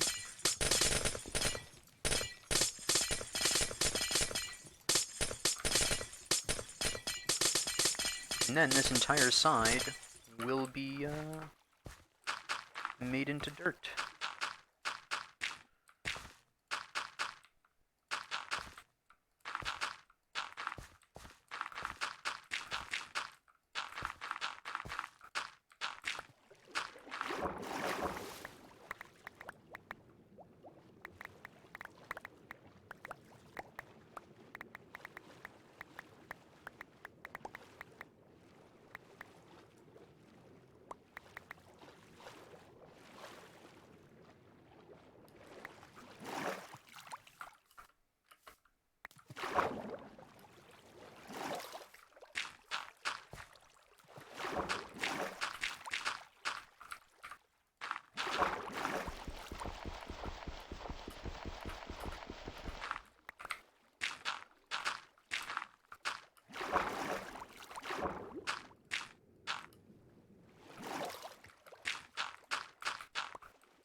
And done. 25 dirt to spare. So now we have a nice wall with a tower, a couple of farms, a pumpkin, wheat and sugarcane.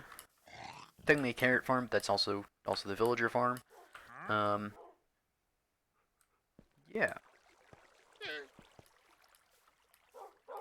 Things are looking up. Probably should have started farming earlier so I'd have more stuff by this time, but yeah, it is what it is. And it's pretty good is what it is.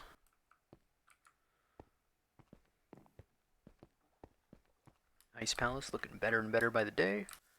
Although the actual centerpiece of it really hasn't been worked on since the beginning, aside from earlier today when I went and lit it up. But everything else is going pretty well.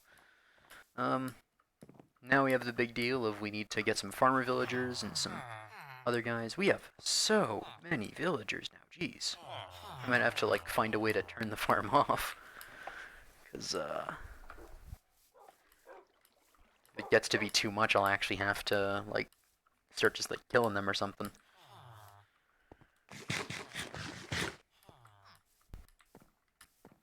But, yeah. Oh, yeah, I also have to light up the other, the newly reclaimed ground. It's fairly well lit, but there are some parts of it that are not. Such as you and you, and, well, you're probably pretty well lit, but, good enough.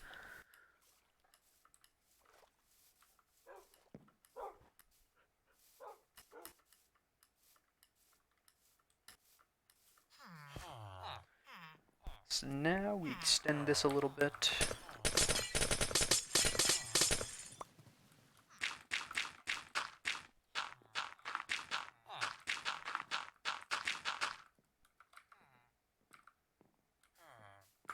We extend it a little bit, eventually we make this into the market. I'm not entirely sure how I want to go about that, so I'll probably leave it for the next stream, think about it a little between. Yeah, that might actually be it just for this stream, because there's not really too much to do on the projects that I've started so far.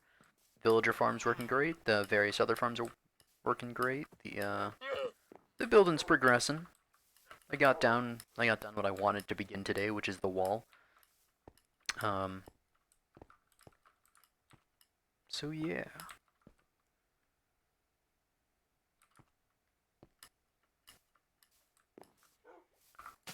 And once we start start up the market. That'll be pretty nice because I have plenty of resources for it. I'm gonna assume that these are within range. So yeah, so you're in range there. Well, let's see how that goes. Phew. Also, I've lit up the surrounding area, so I no longer have to worry about mobs at night. Not that I really had to worry about them in the first place, but now you have to worry about them even less, because it's even less likely that mobs spawn. Also, you are just the... yeah. I wanted to make sure that there wasn't like a new wandering trader that somehow popped up. But, yeah.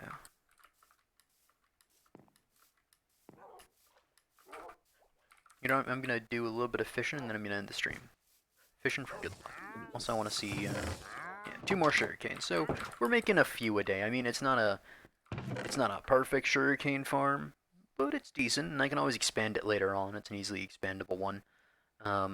Or, you know, I can go and I can make it, like, super juiced and, like, with, like, 5 tiers and 100 sugarcane growing at once or something, but, yeah, 20 is enough for me for now. It's, luck of the sea. 1. Let's, do some fishing. Maybe I'll even find a, fish a drown with a nautilus shell. Because if I get 1 more nautilus shell, I can make the, full conduit. And, well, not that I'll have any of the prismarine for it, but I can get to working on it. No, hey, pufferfish. Hey, that's a water breathing potion right there. That'll be essential when I go to take out the, ocean monument.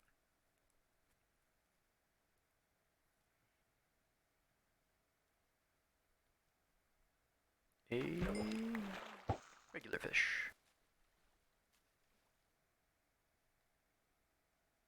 360. Hey, 360 pufferfish.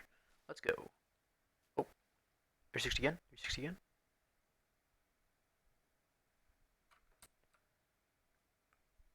Oh, oh. Hey, up. Heyo.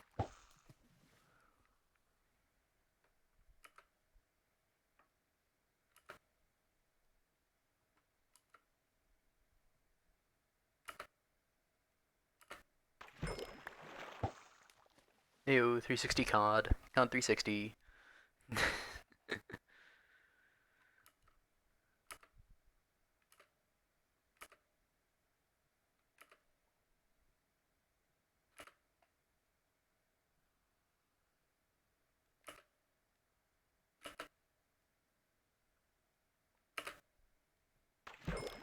Hey, 720 pufferfish.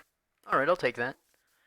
3 pufferfish out of, like, 6 fish. I mean, 50% pufferfish is pretty good.